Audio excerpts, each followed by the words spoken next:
Simple lang ang buhay ni Jose at ng kanyang lola na si Aling Luz.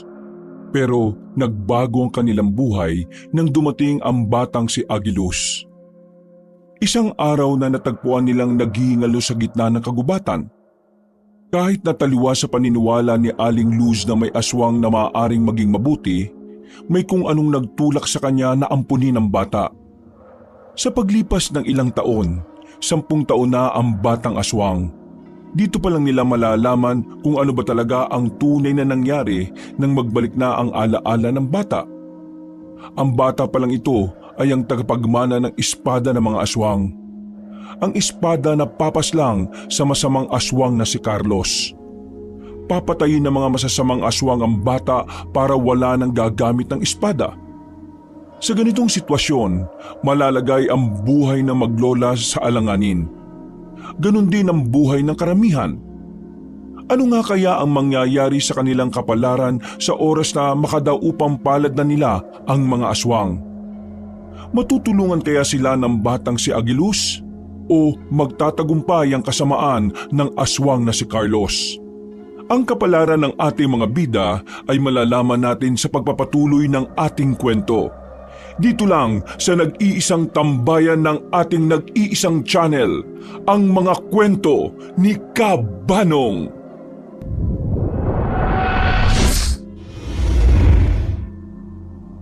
Inabot na ng kung anong oras ang maglolang Jose at Luz sa pagpila sa bahay ng isang kilalang konsehal sa kanilang lugar. Maaga pa lang ay naroon na sila para sana makatanggap din ng pamaskong handog. Sa hirap kasi ng buhay, para sa kanila ay malaking tulong na ang 3 kilo ng bigas at ang ilang sardinas na kanilang matatanggap. Pero matatapos na lamang ang araw ay wala pa rin silang napapala. Mahaba pa rin ang pila pero mangilan-ngilan pa lang ang nabibigyan sa kanila. Nawawalan na rin ng pag-asa si Jose. Sa katunayan, kanina pa nito gustong makauwi. Pero naniniwala pa rin ang kanyang lola na makakatanggap sila ng pamasko. La, hayaan na natin to. Mukha tayong kawawa dito eh. Kung talagang gusto nilang magbigay, sila magbabahay-bahay eh. Hindi tayo dapat nagmamakaawa dito kasi buwis ng taong bayan naman ang ginagamit nila sa pamimigay ng pamasko. Kung hindi ka makatiis, ako na lang ang pipila rito. Umuwi ka na lang at isaing mo na yung natitirang bigas ron. Sayang ang matatanggap natin dito.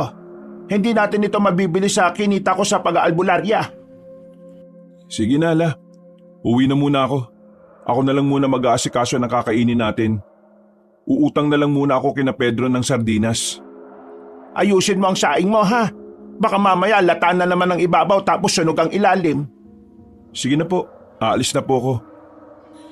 Naglakad na palayo ang binata. Napalingon pa siya sa haba ng pila. Napapailing na lamang ito dahil sa pagiging dismayado. Bata pa lamang siya, mulat na kasi siya sa ganoong sistema. Iritang-irita siya sa mga politiko na ginagawang kawawa ang mga tao para sa kakarampot na halaga.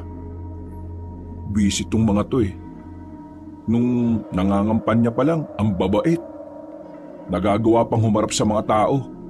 May nalalaman pang pasayaw-sayaw. Pero ngayong nanalo na, hindi na makalabas ng bahay. Hindi naman maramdaman sa munisipyo. Mas madalas pang matulog kaysa maglingkod. Tapos mamimigay na lang ng pamaskong handog. Maghihintay pa ng sobrang tagal ang mga tao. Pera naman ng taong bayan yun ah. Bakit kailangan nilang pahirapan ng mga tao ngayon? Sa kanyang paglalakad ay nakasabay niya ang kanyang kaibigang si Pedro. Ang kanyang kaibigan na sandalan niya kapag kailangan niya ng mauutangan. Pedro, pautang nga ulit oh. Wala na naman kasi kaming ulam eh. Naubos lang yung oras namin ni Lola kakapila sa lintik na pamaskong handog na yun. Teka, kakausapin ko muna si Mama. Kasi pre, yung utang nyo, mas mahaba pa kaysa doon sa pasensya ni Mama eh. Pero huwag kang mag-alala. Gagawa natin ng paraan yan. Maraming salamat pre ah. Mabuti na lang talaga, pinanganak kang mabuti. Mabuti mong mukha mo. Alam ko naman turing mo sa akin eh, salot eh. Ay, siya nga pala. Bakit mo pala iniwan si Aling Luz? Paano? Naiinis na ako. Tingnan mo naman yung haba-haba ng pila pero wala pa rin napapala ang mga tao. Mangilan-ngilan pa lang yung nakakatanggap at mukhang mga kakilala pa nila ah. Alam mo yung si Konsyal Openg? Ang kapal din ng mukha niyan no? Uy, baka may makarinig sa'yo. Ano ba kasing problema mo kay Konsyal? Naiinis lang ako. Ang daming pautot dati pero ngayon kapag may nanghihingi ng tulong sa kanya, palagi siyang wala. Minsan tulog. O kaya laging pinaghihintay mga tao. Kagaya ngayon. Ganyan naman ang mga politiko eh. Sa una lang magaling. Bibira na lang yung makakita ka ng politiko ngayon na talaga namang mabuti at dedikado sa masa. Kaya mo na. Sumunod ka na lang sa akin at kakausapin natin si Mama para makautang ka ulit ng pang-ulam ninyo. Tingin ko naman papayag yun eh. Kasi di ba si Aling Luz yung nanggagamot sa mama ko kapag may sakit? Naglakad na lang silang patungo sa bahay ng binata. Pagdating nila roon, ay saktong naroon ang nanay ni Pedro. Kinausap ito sandali ng binata at sandaling napatingin kay Jose. Nakatingin yun sa kanya ng masama. Pero mga ilang sandali lang ay lumabas na si Pedro na dala ang 4 na sardinas mula sa tindahan. Maraming salamat talaga pre ah. Kapag nakaluwag-luwag kami, babayaran ko lahat ng utang namin sa inyo. Naku, dapat lang pre. Si Mama, alam mo naman. Kung ako lang naman hindi naman kita sinisingil eh. Pero ang nanay ko, mukhang pera yun eh. Pasensya na ulit ha. At maraming salamat ulit dito. Naglakad na lamang ang binatang si Jose paalis. Kahit na papaano, magaan na ang pakiramdam ni Jose.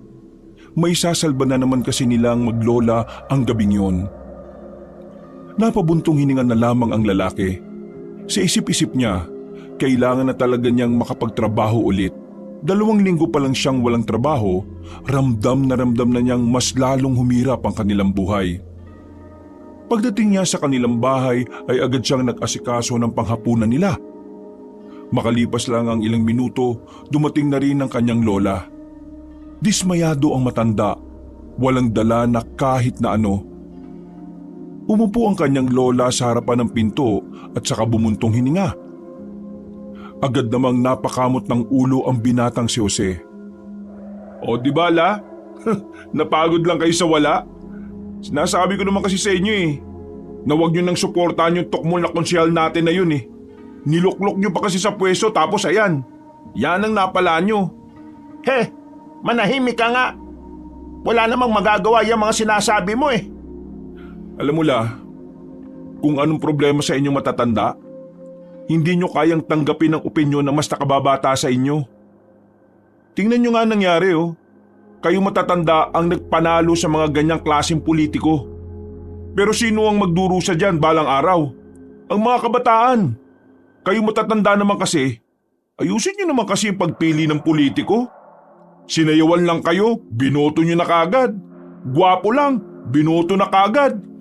Isipin nyo naman na ang maapektuhan pagdating ng araw yung mga mas batang henerasyon.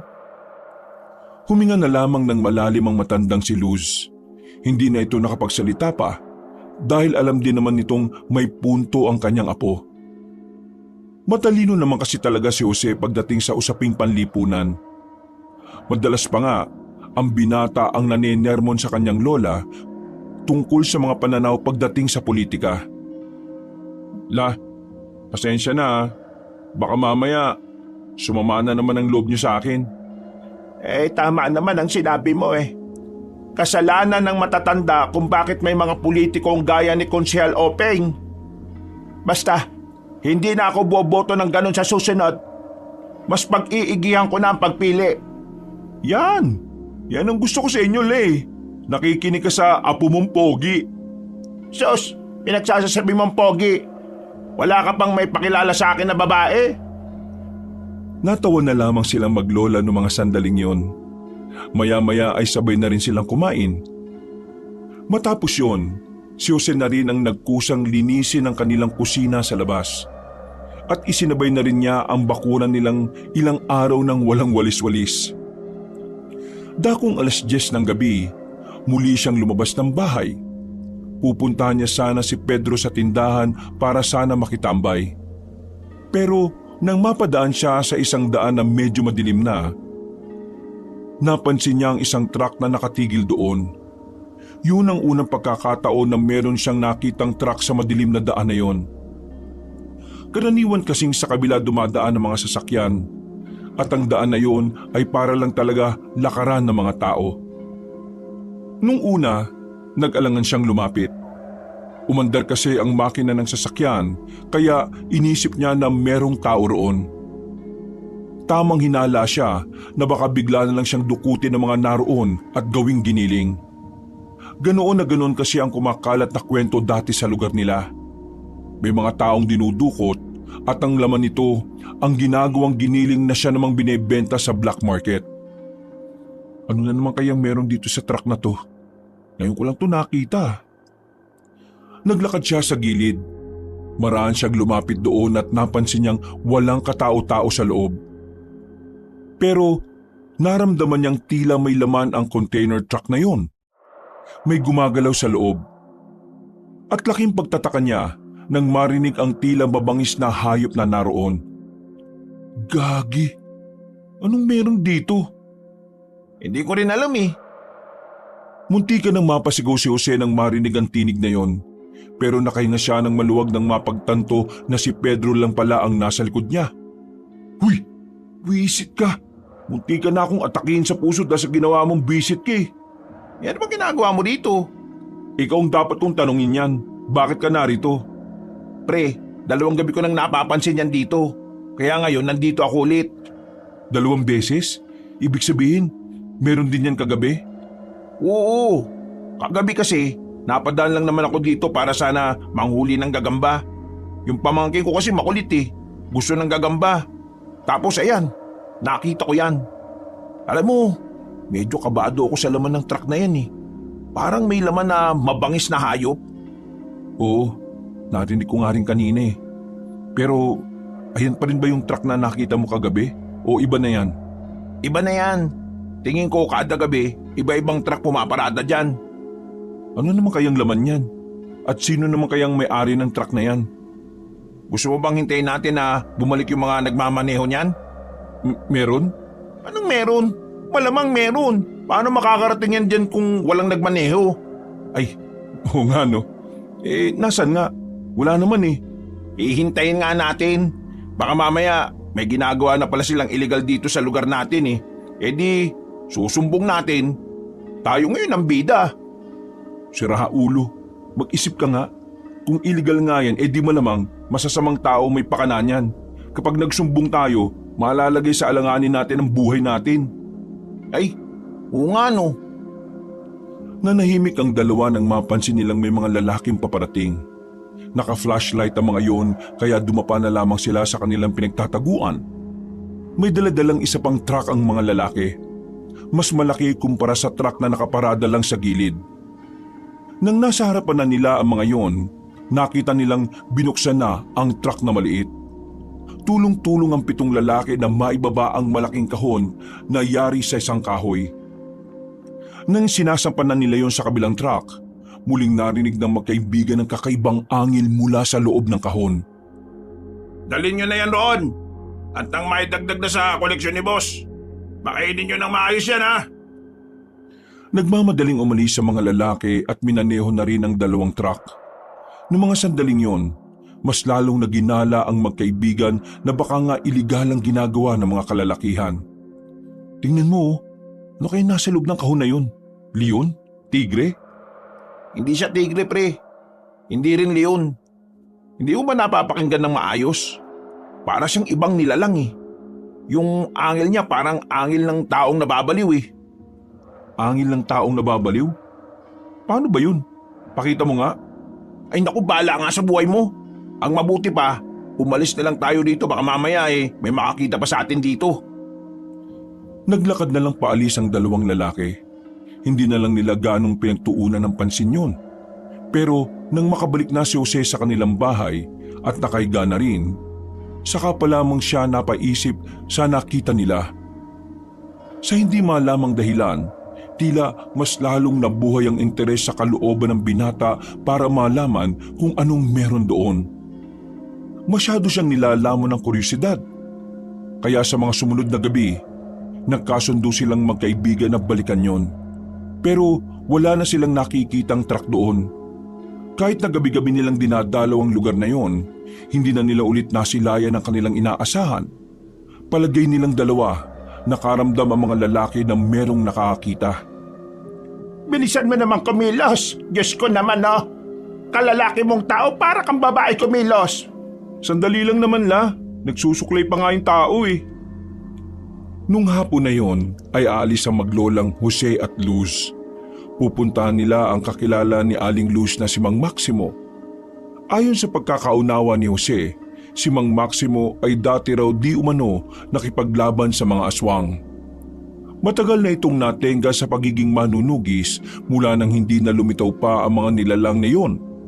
Kailangan ni Aling Luz na makipagkita sa matandang si Maximo para makahingi ng mga epektibong halaman na magagamit niya sa panggagamot.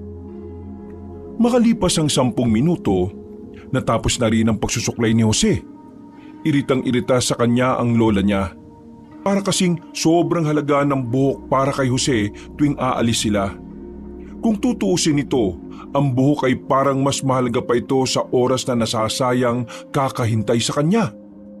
Siguro kapag ikaw napanot, malulungkot ka kasi mababawasan ang buhok mo. Pambira ka naman la. Buko na nga lang ang libangan ko kapag bagong ligo ko eh. Ayaw nyo pa. Eh anong oras na? Hapon na. Maglalakad pa tayo. Ang tagal mo nang maligo. Ang tagal mo pang magsuklay. Oo na la.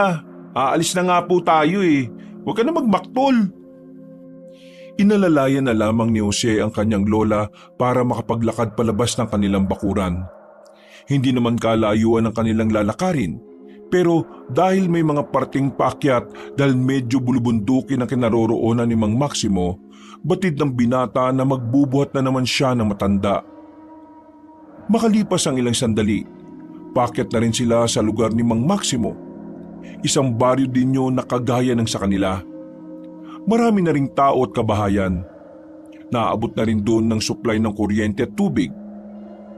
Kinilala na rin ang munisipyo bilang isang ganap na komunidad. Ay sa wakas, nakarating na rin tayo. Ay nako, nakakapagod.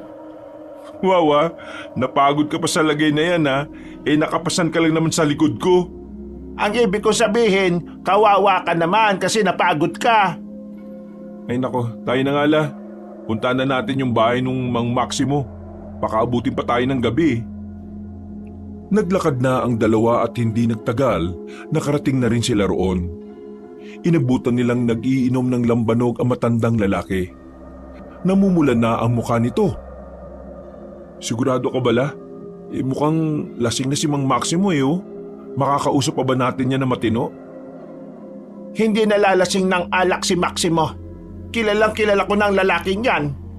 Hindi nalalasing? Paano mangyayari yun? Meron bang ganun tao? Halika. Nauna nang naglakad na matandang babae na si Aling Luz. Nang nasa bakuran na sila, napansin na sila ni Mang Maximo. Sandaling binitiwan ni Mang Maximo ang hawak-hawak nitong alak. Humarap ito sa kanila at napangiti na malapad. Los Biminda, kahit na matanda ka na litaw pa rin ang kagandahan mo ha? He, manahimik ka. Kung ano-ano na naman yung pinagsasasabi mo porque nakainom ka. Hindi ako nagpunta rito para makipaglukan sa iyo ha. Nandito ako kasi nag-usap tayo nung nakaraan na ibibigay mo sa akin yung mga mabibisang halamang gamot. Di ko na ba nakakalimutan ng usapan natin nung nakaraan? Sadyang natutuwa lang ako sa ganda mo na walang kupas. Pero teka, sino tong kasama mo? Ay, siya nga pala. Siya si Jose, ang sinasabi ko sa iyong apo ko.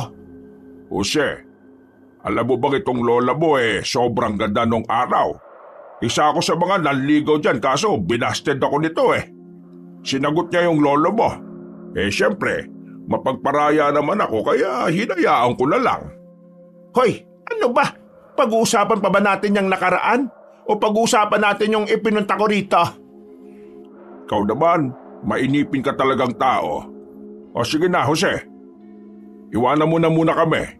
Pumunta ka na muna ron sa gilid ng bahay namin. May makakausap ka dyan para hindi ka naman mainip kakahintay. Naglakad na lamang ang binata patungo sa direksyon na sinabi ng matandang lalaki.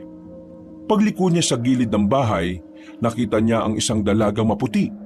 Maganda at mahaba ang buhok. Maamo ang mukha nito. At ang mga mata ay parang nangungusap. Napatigil siya sa paglalakad nang magtama ang kanilang paningin. Hindi maunawaan ng binata kung ano ang kanyang nararamdaman. Hindi naman sinabi ni Lola na may magandang babae pala rito. May sinasabi ka ba? Ha? Hindi, wala. Ang sabi ko, kung pwede lang dito muna ako. Sabi kasi ni Mang Maximo, dito na raw muna ako eh. Ikaw ba yung apo ni Aling Luz Viminda? Oo, ako nga. Manahimik ka dyan. Ayaw ko na maingay kapag naglalaba ako. Sinunod ng binata ang sinasabi ng babae. Hindi siya nagsalita hanggang sa sunduin na siya ng kanyang lola. Dala na ng matandang babae ang mga halamang gamot na nakalagay na rin sa bayong. Napakamot na lamang sa ulo ang binata. Hindi man lang niya nakausap ng maayos at matagal ang babaeng si Melanie. Anong pangalan nung apo ni Mang Maximo? Melanie, bakit? Type mo ba? Bakit hindi mo naman kasi sinabi agad na may ganong klase ng apo pala siya? Sus, type mo lang si Melanie. Oo sa buong buhay ko ngayon lang ako nakakita ng maganda Sinasabi mo ba na puro pangit ang nasa baryo natin? Parang gano'n na nga po. Magtino ka. Matinong babae yon. Pero mabagsik si Melanie. Yun nga ang gusto ko babaeng mabagsik. Si Raulo, ibang bagsik atang iniisip mo Si Melanie, mas magaling pa siyang manunugis kaysa sa lola niya. Napanganga na lamang ang binatang si Jose sa sinabi ng kanyang lola. Ang unang pumasok sa utak niya, mala Amazona ang datingan ni Melanie. Ganun pa man, mas lalo siyang ginanahan. Ang gusto kasi niya sa mga babae ay yung mga babaeng matatapang at kayang tumayo sa sariling mga paa. Habang naglalakad sila ng kanyang lola sa gilid ng kalsada, meron silang nakitang batang lalaki na tumatakbo. Iika-ika ang batang lalaki. Nakalaunan, bigla na lamang bumagsak sa lapag. Nag-aalala ang matandang si Luz nang makita yon. Nagmamadali itong makalapit. Nakita nila ang batang lalaki na maraming sugat. Maraming kalmot sa katawan. Duguan at wala ng malay. Baka mamaya tayo pa mapagbintangan dyan Tumawag na lang tayo ng pulis. Hindi natin pwedeng iwan ang batang ito rito. Nakikita mo naman ang kalagayan niya Hindi ka ba naaawa? Tara, tulungan mo ako. Dadali natin sa ospital yan? Alam mo namang wala tayong pera. Dadali natin sa bahay. Ako ang gagamot dyan. Bilisan mo na. Ang dami mo pang sinasabi. Napilitan na lamang ang lalaking si Jose. Kahit naduguan ang batang nasa harapan niya ay binuhat na lamang niya yon. Mabilis silang naglakad. Halos tumatakbo na nga rin. Dumaan sila sa daan na wala ng gaanong tao. Doon ang daan kung saan nila nakita ni Pedro ang truck na nakaparada. Madali silang nakarating ng kanilang bahay nang walang nakakakitang tao. Agad na inihiga ni Jose ang batang lalaki na wala pa ring malay. Inihanda niya ang lahat ng gagamitin ng kanyang lola. Habang sinusuri naman ni Aling Luz ang sugatan na bata. Nang ayos na ang lahat, mabilis na inasikaso ni Aling Luz ang bata. Gamit ang mga natitira niyang panggamot, binigyan niya ng paunang luna sa mga tinamong sugat ng batang lalaki. Tumagal ng halos 1 oras bago natapos yon. Pagbalik ni Jose sa loob, marami ng benda ang katawan ng bata. Napasandal na lamang si Jose sa dingding habang nakaupo. Ano na naman pumasok sa isip mo, Alam mo namang pwede tayong mapahamak sa kanya. Alam ko. Alam kong baka mamatay ang batang ito at baka tayong mapagbintangan. Pero nakita kong lumalaban siya. Kaya dapat ko siyang iligtas. Kapag naging albularyo kay maiintindihan mo rin ako. Pero hindi bale, maayos rin naman ang mga sugat na niya. Nalinis ko na rin. Tingin mo la, saan niya kaya nakuha yung mga sugat niyang yan? Ang dami, hindi normal. Inatake ba yan ng mabangis na hayop sa kagubatan? May kutob ako kung saan. Pero hindi pa ako sigurado kaya hindi ko na muna sasabihin sa iba. Bakit la? Ibang tao po ba ako? Kahit nasabihin ko sa iyo, hindi ka rin naman agad maniniwala. Ano nga po yun? Paano ko malalaman kung kapanipaniwala yan kung hindi mo naman sasabihin? Aswang. Aswang? Ano ho? Aswang? Seryoso? O di ba? Hindi ka makapaniwala. Kaya manahimik ka na muna dyan. Magpapahinga na muna ako dahil napagod ako sa panggagamot. Bantayan mo ang batang ito, ha? Hinayaan na lang ni Jose ang kanyang lola. Kitang-kita niya kasi ang pagod sa mukha ng matandang babae. Habang nasa harapan siya ng batang lalaki, hindi niya maiwasang hindi tingnan ang mga sugat nito. Napapaisip din kasi siya talaga kung papaanong kinaya pa ng bata ang ganong karaming sugat. Lalo pat sinasabi ng kanyang lola na aswang ang may gawa nito sa bata. Naniniwala naman si Jose sa aswang. Kinalakihan na niya kasi ang mga kwento ng kanyang lola na noon marami talagang aswang sa kanilang lugar. Kaya nga lang, dahil nga wala pa ring nagpapakitang aswang, hindi niya yun pinagkainteresan pa. Para sa kanya, isa na lamang lumang kwento o pangit na kasaysayan ang mga tungkol sa nilalang na yon. Pero ngayon, labis siyang napapaisip. Kapag tinitingnan niya ang haba at laki ng sugat ng bata, naiisip niya na baka nga nagbabalik na ang mga aswang. Sa kakabantay sa batang lalaki, nakaidlip na rin si Jose sa gilid. Nagising na lamang siya nang maramdaman niyang may kumikilos sa labas ng bahay nila. Pagtingin niya sa kinahihigaan ng bata, wala na yun doon. Napabangon siya kaagad. Pagtingin niya sa labas, nakita niya si Aling Luz at ang batang lalaki na naroon. Kumakain ng bata habang pinapanood lang ito ng kanyang lola. Napahawak na lamang sa dibdib si Jose. Kinabahan siya dahil ang akala niya ay nawawala yun. Hindi niya rin alam kung bakit ganun na lamang ang kanyang pag-aalala. Mag-uumaga na. Mabuti naman at gising ka na. Tulungan mo ako magsibak. Marami tayong ilalaga na halaman. Akala ko naman kung saan na napadpad ang batang yan. Nagising ako kanina. Nakita ko siyang gising na rin. Pinipilit makatayo. Nangihina dahil sa gutom. Kaya ayan, nilagaan ko ng karne.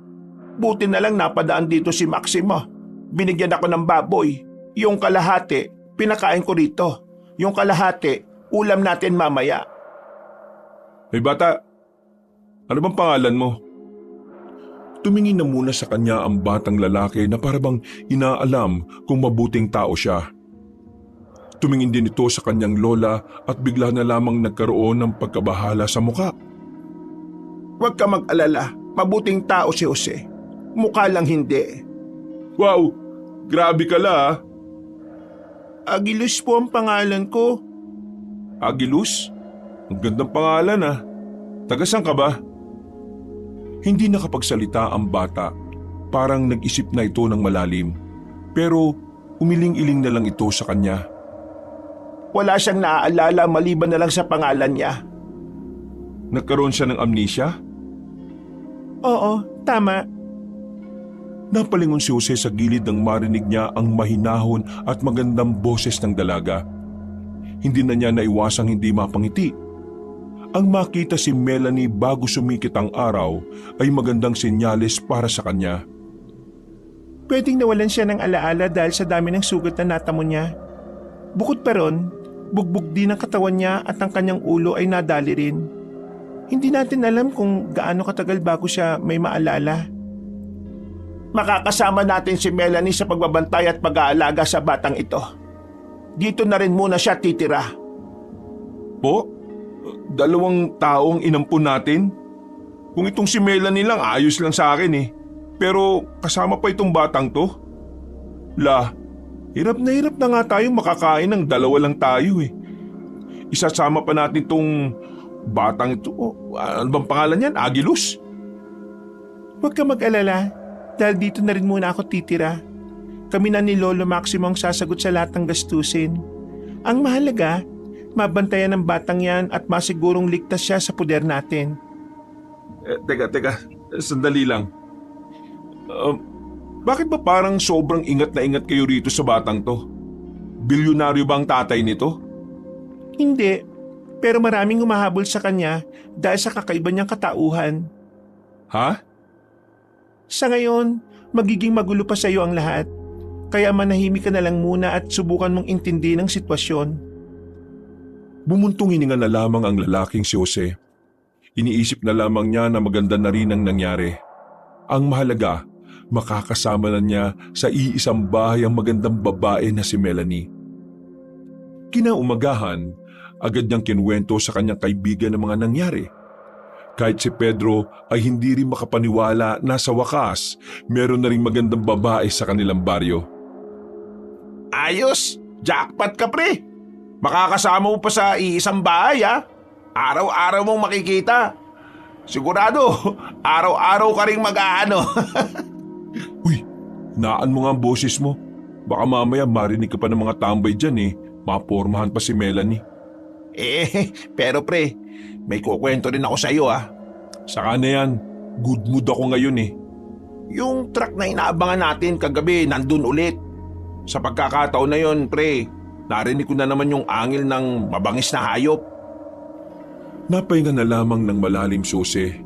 Nawala kasi agad ang kaligayahan niya nang matunan naman ang interes niya sa bagay na yon. Alam mo pre, eto ayaw ko sanang sabihin kasi hindi ko alam kung makukumbinsi kita eh. Alam mo, pakiramdam ko, aswang yung nasa loob ng mga kahon na yun. Tungkol dyan sa aswang na yan pre, may sasabihin din ako. Pero huwag ka na lang sanang maingay O sige pre, ano ba yun? Hinila na muna ni Jose ang kanyang kaibigan patungo sa likuran ng nakaparadang jeep. Nang masiguro na nitong walang makakarinig, ay saka na sinabi ni Jose ang nangyari. Kahapon, habang pauwi kami ni Lola, meron kaming nakitang batang sugatan. Dinala namin sa bahay at ginamot ni Lola. Alam mo ba kung ano raw yung umatake sa bata? Ang sabi ni Lola, aswang daw. Ang daming sugat pre, ang daming kalmot. Basta, lupay pa yung bata kagabi. Tapos, ang ipinagtataka ko, kaninang alas 5, nakakatayo na. Totoo ba yung mga pinagsasabi mo? Parang ang imposible kasi na yung bata aatakin ng aswang tapos makakatakbo pa. Totoo nga. Gusto mo bang pumunta sa bahay ngayon para makita mo yung bata? Oo sige, para makita ko na rin si... Oo. Wag na lang pala. Baka mamaya pormahan mo pa. Sige na, uwi na ako. Uy, sandali! Habang naglalakad, nakita ni Jose si Konsehal Openg sa isang kanto. May kinakausap itong mga lalaki na mga naka-jacket na itim. Kasama rin ni Konsehal ang mga tauhan nito. Nung una, akala niya nangangampanya lang. Pero naalala niyang malayo pa pala ang eleksyon. Hindi rin naman pwedeng mamigay ng pamasko kasi alam niyang barat ang konsehal. Hanggang sa nakita na niyang may inabot na sobre sa mga lalaki. Lumingon-lingon si Jose sa paligid. Siya lang ang taong nakakakita. Napasiksik siya nang makita niyang papalapit na ang konsehal. Nang makaligpas na ang mga yon, ay saka lamang siya nakahinga na maluwag. Ay nako, parang kilala ko yung mga yun Parang sila yung mga lalaki sa truck. Ano kayang transaksyon sa kanila ni Konsehal Openg? Hindi na siya nagtagal sa kanyang kinalalagyan. Dali-dali na lamang siyang umuwi sa kanila. Pagdating niya sa bahay nila, inabutan niyang naglalaro sa bakuran ang batang si Agilus. Nanlaki ang kanyang mga mata nang mapansing tila gumaling na agad ang mga sugat sa katawan ng bata. Nagmamadali siyang pumasok sa loob. Sakto namang naghihiwa ng gulay ang matanda at pati na rin si Melanie. Sabihin niyo nga sa akin, anong klaseng tao ba si Agilus? Bakit parang gumaling na agad yung mga sugat niya. Puro peklat na lang eh. Nagkatinginan si Aling Luz at Melanie. Sumenyas ang dalaga sa kanyang lola. Hindi rin namin inaasahan na gagaling ang sugat niya. Marahil gumaling agad ang sugat niya dahil sa pagiging epektibo ng mga halamang gamot na ibinigay ni Maximo. Pero walang normal na tao na hihilom agad yung mga sugat sa loob lang ng halos 12 oras? Hindi tao si Agilus. Ho? Ano po siya? Sisiw? Aswang siya. Muntikan nang matumba ang binata nang marinig ang sinabing yun ng kanyang lola. Buti na lamang ay napahawak siya sa upuan nung mga sandaling yon. Aswang yung bata? Bakit yun dinala rito? Pambira naman talaga oh. Hindi masamang aswang ang bata. Nagmula yan sa angkan ng mga aswang na may mabubuting puso. Pero sa kasamaang palad, pinaslang ng masasamang aswang ang buong pamilya niya. Siya na ang isusunod. Kailangan siyang mamatay para wala nang gagamit ng espada na makakapaslang sa pinuno ng masasamang aswang. Si Carlos. Teka, sandali. Naguguluhan ako eh. Sinasabi niyo na itong batang ito aswang? Mabuting aswang? Tapos may masasamang aswang na gusto siyang patayin para alin? Para hindi na magamit ang batang espada na papaslan sa pinuno ng mga masasamang aswang? Tama ang pagkakaintindi mo. Si Agilus ang natitirang miyembro ng angkan niya. Siya na lang ang makakahawak sa espada ng angkan niya. Kaya gusto niyang paslangin si Carlos para malaya na siyang mabuhay kahit na kailan. Yun ang dahilan kung bakit niligtas ng lola mo ang bata. Kung wala si Agilus, wala na makakatalo kay Carlos. Teka. Gano'n nakatagal na may alam kang ganito? Mag-aanim na buwan na rin kaming nag-oobserba. Nagmamanman. Nagsasagawa ng mga akbang para alamin ang mga lihim ng aktibidad ng mga aswang. Bakit hindi nyo kagad sinabi sa akin? Dahil ayaw kong maadamay ka. Pero nadamay na ako ngayon eh. Kaya nga sinasabi ko na sa'yo. Sa halip na nagmamaktol ka dyan, tulungan mo na lang kami na labanan nito. Kailangan nating mapanatiling ligtas si Agilus. Kailangan natin siyang samahan sa lahat ng oras. Basta hindi ako marunong mag-alaga ng bata ah. Bahala kayo dyan. Pero meron pa pala akong gustong sabihin. Total, napapanahon ng aswang ngayon. Sasabihin ko na rin to. Nitong mga nakaraang gabi lang, may nakita kami ni Pedro na kahinahinalang truck eh. Meron silang nilalabas na malaking kahon. Hindi namin sigurado kung ano ang laman nun. Basta, naririnig naming umaangil ng malakas. Parang may mabangis na hayop. Kanina lang nakausap ko si Pedro. Ang sabi niya, hinala niya raw na baka aswang ang nasa loob ng malalaking kahon na yun eh. At ito pang nalaman ko. Yung mga lalaki nakita kong nagbababa ng malalaking kahon, nakita ko silang kausap ni Konsehal Openg. May inabot na pera si Konsehal. Kaya tingin ko, may ginagawang kakaiba ang konsehal natin dito, La. Hindi ko alam ang sinasabi mo, Jose. Pero kung totoo ngang may ginagawa siyang masama, kailangan natin yung aksyonan. Baka may koneksyon siya sa mga aswang. Mamayang gabi, ituro mo sa akin kung nasaan ang bahay ng konsehal. Ako? Oo. Alaga naman ang lola mo. Apo, puntahan niyo ang bahay ni konsehal. Kailangan niyo makakuha ng impormasyon tungkol sa kung anuman ang ginagawa niya. Napatango na lamang si Jose. Sa isip-isip niya, ito na ang tamang pagkakataon para makapagpasikat sa dalaga. Pagkakataon na rin niya ito para masolo at makausap si Melanie. Pagsapit ng kinagabihan, sumama nga si Jose sa babae.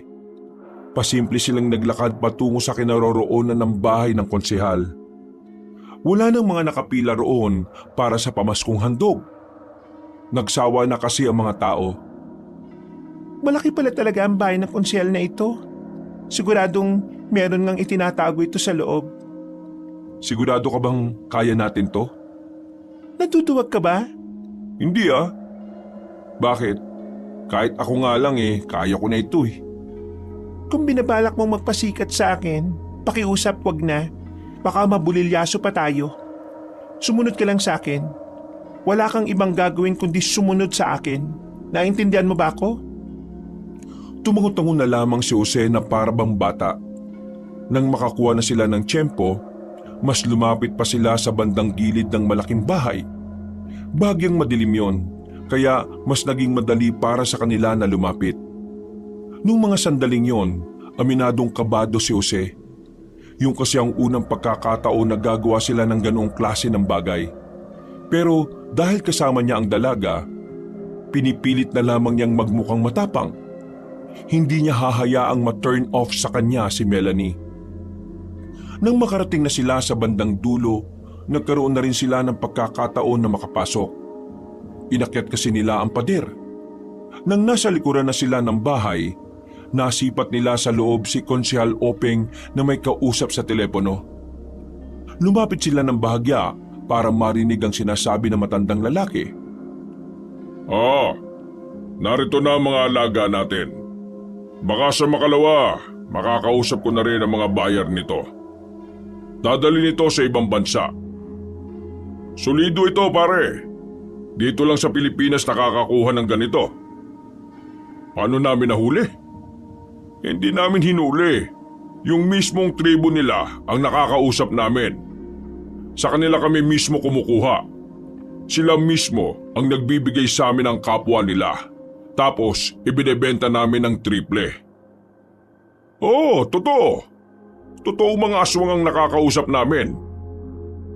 Ay nako, mabilis talaga ang pagyaman ko nito. Nang marinig nila ang mga sinabing yun ni Konsehal, nakaramdam ng kilabot si Jose. Dito na niya napagtanto na talaga palang pwedeng negosyo ang pagbebenta ng aswang. Ang hindi lang niya mapaniwalaan ay si Konsehal Openg pa ang gagawa ng ganoong kasuklam-suklam na gawain. Posible palang ibenta ng mga aswang ang kapwa nila aswang. Ang mga binibenta ng mga aswang ay yung mga kapwa nila na may mga diferensya na. O yung mga aswang na wala nang pakinabang sa kanila. Kagaya na lamang ng may mga sakit. O kaya may kapansanan.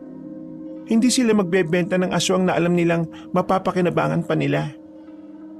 Kung nagbebenta sila, ano naman ang gagawin nila sa pera? Isa lang ang nakikita kong dahilan.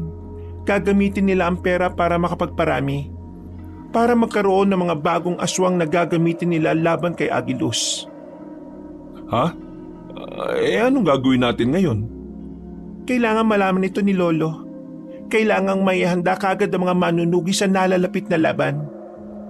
Diyos ko naman. Pahiga-higa lang ako sa bahay nitong nakarang araw. May nangyayari na palang ganito.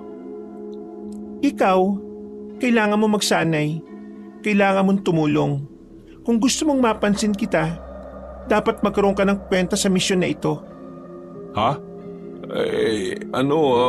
Sige na nga. Natahimik silang dalawa nang makita nilang napatingin sa direksyon nila ang matandang lalaki. Bago pa sila makita ng konsehal, nagmamadali na silang makaalis doon. Nakahinga lang ng maluwag si Jose nang tuluyan na silang makalayo. Napahawak na lamang sa dibdib ang binata. Nang bumalik na sila sa bahay, agad na sinabi ni Melanie ang nalalaman nila.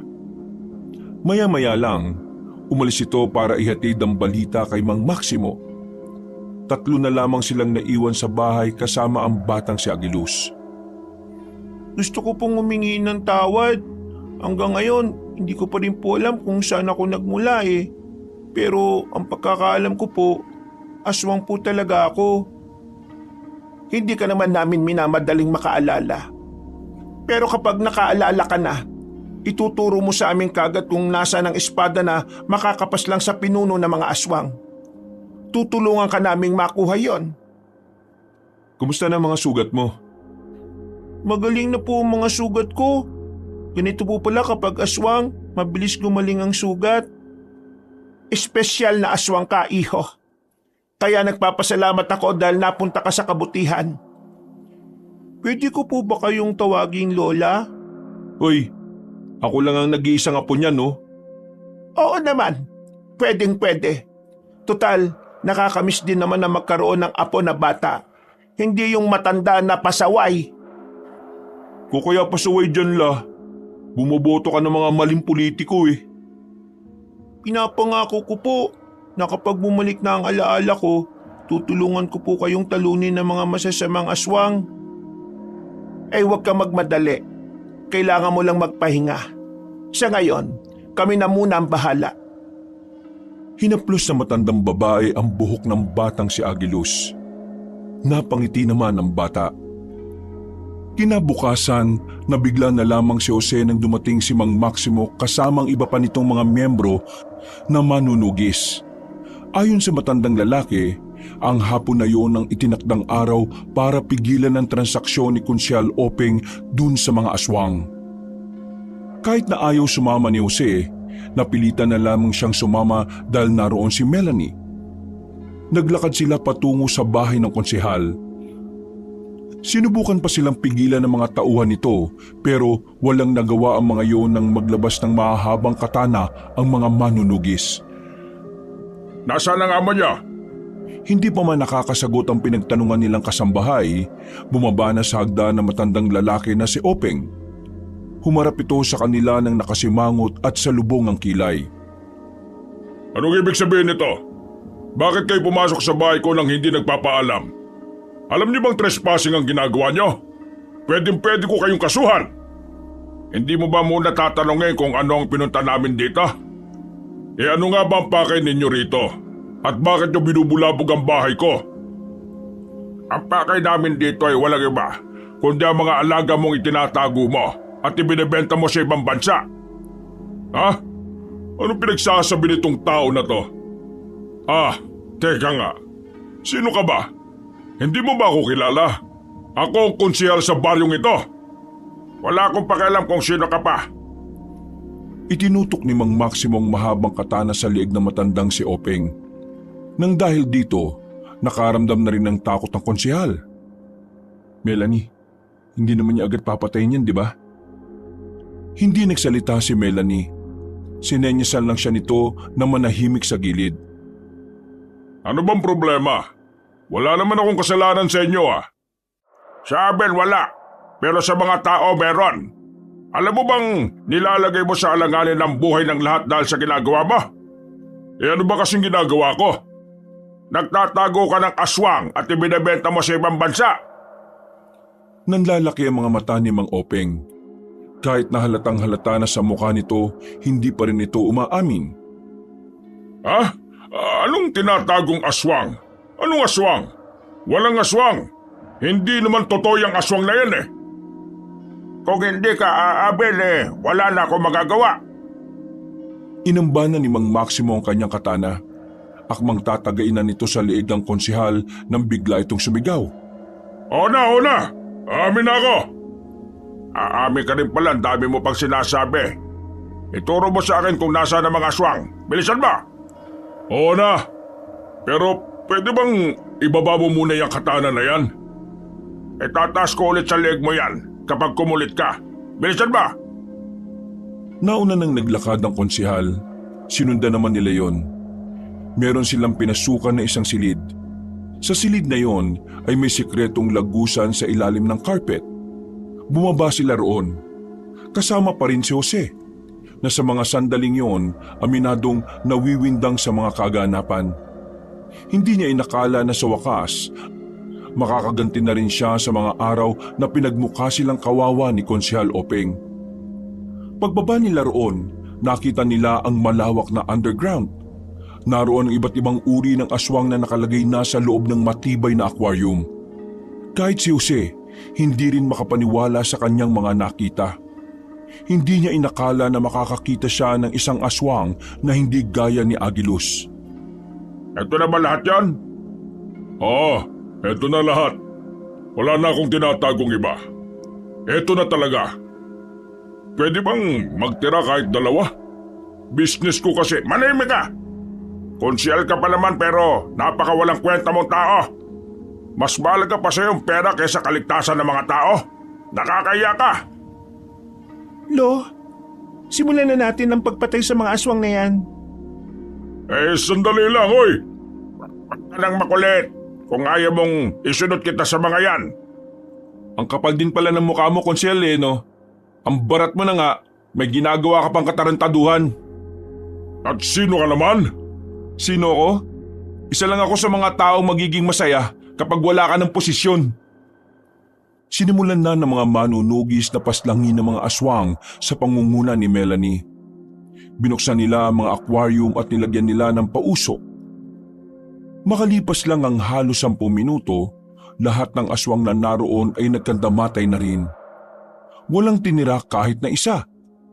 Sa isang iglap, naglahong parang bula ang mga pinaghirapang negosyo ng konsehal. Ngayon, ituro mo naman sa amin kung saan ka kumukuha ng mga aswang. Sasabihin mo sa amin kung sino ang nakakatransaksyon mo. Ha? Hindi ko alam eh. Sumagot ka ng maayos, konsehal. Para hindi na to tumagal pa. Hindi naman ako humaharap sa mga aswang. Yung mga tao ko. Tingin nyo isusugal ko ang buhay ko para humarap sa mga halimaw na yon? Hindi! Sino ba mga tauhan mo? Sinabi ni Mang Openg ang mga pangalan ng mga tauhan nito. Sinabi rin nito kung saan matatagpuan ang mga yon. Iniwan na nila ang konsehal sa bahay nito. Iyak lang yun ng iyak na parang bata. Naunang umalis sila Melanie at Mang Maximo. Hahanapin pa kasi nila ang mga tauhan na sinasabi ni Konsehal Openg. Si Jose naman, binalikan na lamang ang kanyang lola, na sa mga sandaling yon ay binabantayan ang batang si Agilus. Anong ginagawa niyo? Naabutan niyang nakaupo ang batang lalaki sa gitna ng 4 na kandilang itim. Nakapikit ang matandang babae, pero napadilat ito nang matapos na rin ang ginagawa sa bata. Niriritwalan ko siya. Sinusubukan kong kumonekta sa isipan niya. Pero sadyang hindi kaya ng ritual na alam ko na pasukin ang utak niya. Siya nga pala. Ano naman ang nangyari sa lakad niyo? Nabisto na namin yung mga alagang aswang ni Konsehal Openg. Pinagpapapatay na ni Melanie. Ngayon, umalis sila para hanapin yung mga tauhan ni Konsehal. Yun kasi ang nakakalam kung saan makikita yung mga aswang na katransaksyon ni Konsehal Openg. Kung gano'n talagang nagsisimula na talaga ang gulo. Gulo? Kapag nalaman ng mga aswang ang ginawa natin, siguradong magpaparamdam na rin sila. Hindi sila papayag na wala rin silang gagawin. Kaya naman, sa mga susunod na araw, gusto kong doon ka na muna kina Pedro. Maging palamunin ka muna roon. Ayaw kitang madamay sa gulo. Mas gugustuhin ko pa na madamay kaysa maging palamunin. Tsaka nangako ko kay Melanie, sasama ako. Sigurado ka ba sa sinasabi mo? Hindi biro ang pagsabak sa ganitong gulo. Sasama ako, Hindi ko hayaan na mag-isa ka lang sa ganitong laban. Huwag mo ako lokohin. Magpapasikat ka lang kay Melanie. Natawa na lamang ang matandang babae sa kanya. Mga ilang sandali pa, nakabalik na rin sila Melanie. Dismayado ang maglolo dahil natagpuan nilang bangkay na ang mga tauhan ng konsehal. Mga wala na raw ulo. Hinala nila, pinaslang na ang mga yon ng mga aswang para hindi makapagsalita. Nang umalis na rin si Mang Maximo, naganda na sila para sa kanilang pagtulog. Dakong 12:00 ng gabi, hindi pa rin dinadalaw ng antok ang binata. Nakatingin lang siya sa mga sapot ng gagamba sa ilaw nila. Pero mga ilang sandali lang, nakaramdam na rin siya na parang may mainit na dumadaloy sa kanyang tagiliran. Pagbangon niya, sa kanya lang napagtanto na ang katabi niyang si Agilus ay umihi sa higaan. Uy! Buwisit naman Buwisit! Aswang ba talaga to? Bakit umiihi sa higaan? Napabangon na matandang si Luz at si Melanie na kapwa gising na rin pala. Natatawa na lamang ang dalawa kahit na mukhang banas na si Jose. Mga ilang sandali lang, nabigla si Jose nang biglang tumayo si Melanie. Kinuha nito ang katana nitong nakasabit sa dingding. Sumenyas naman si Aling Luz sa dalaga. Anong nangyayari, May nararamdaman kaming aswang sa labas. Napatayo na rin si Jose kahit na basang-basa pa rin ang tagiliran niya ng ihi. Agad siyang sumunod sa labas at sumama kay Melanie. Naabutan niya ito, hindi pa nakakalayo mula sa kanilang bahay. Ano, nakita mo ba? Mukhang kailangan na nating umalis dito ngayong gabi. Bakit? May nagmamanman. Tingin ko, alam na nilang narito si Agilus. Papatayin nila ang bata. Di ba marami namang pangontra sa bahay? Hindi naman siguro sila makakapasok. Buti sana kung mga pangkaraniwang aswang lang ang darating. Paano kung kasama nila si Carlos na hindi naman tinatabla ng pangontra? Kaya ko siyang labanan, pero luging-lugi tayo sa dami nila. Kailangan na natin bumalik. Nagmamadaling bumalik ang dalawa sa bahay. Pinag-impake na agad nila si Aling Luz at agad namang ginising si Agilus para makapagpalit na ng suot. Si Jose naman ay nagpalit na rin ng kanyang damit. Pero dahil hindi naman siya nakapaghugas, nangangamoy mapanghi pa rin siya. Sa kailaliman ng gabi, lumabas sila ng kanilang bahay. Hawak-hawak ni Melanie ang kanyang katana. Habang inaalalayan naman ni Jose ang bata at ang kanyang lola. Habang naglalakad sila sa gilid ng kalsada, dito na nila naramdaman na parang may sumusunod na sa kanila. Kahit si Jose, naririnig na rin nila ang tila nagbubulong-bulungan. Mukhang malaking pagkakamali talagang lumabas tayo ng bahay. Mas mapapahamak tayo kung mananatili tayo ron. Isa pa, pwedeng maraming madamay na tao. Jose, ikaw nang bahala sa bata. Kami narito. Teka. Pati ikaw, Lola, lalaban?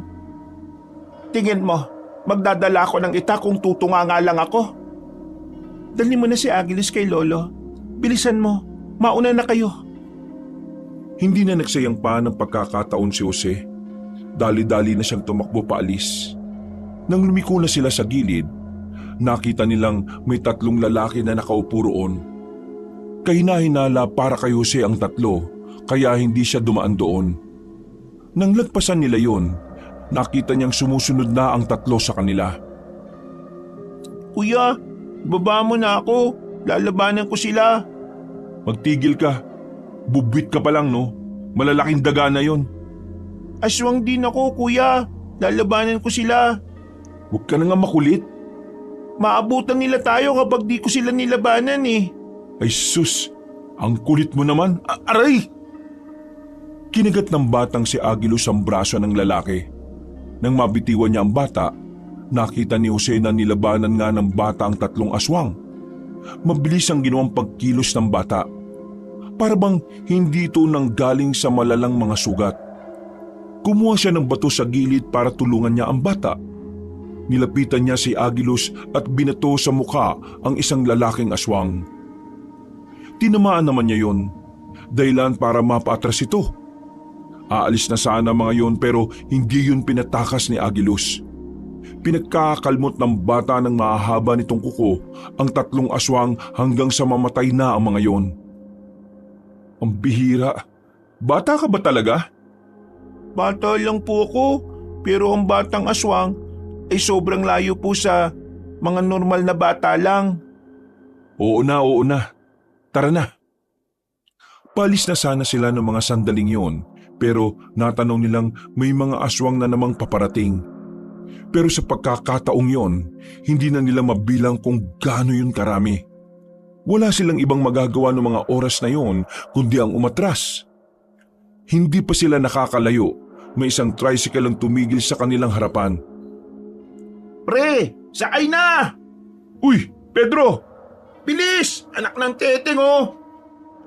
Wala silang sinayang na pagkakataon. Madali silang sumakay roon. Pinaharurot naman ni Pedro ng mabilisang tricycle.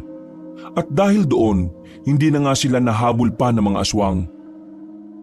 Makalipas lang ang ilang sandali, ipinarada na nila ang sasakyan sa gilid. Naglakad na sila patungo sa baryo nila ni Mang Maximo. Kaninong tricycle yung ginamit natin, pre? Sa kakilala ko. Inayos ko kasi kanina eh. Tinestin ko ngayon. Nakita ko kayong natakbo. Ay naku, pambihira ka. Hindi naman pala sa'yo yan eh. Pero maraming salamat rin, pre ha.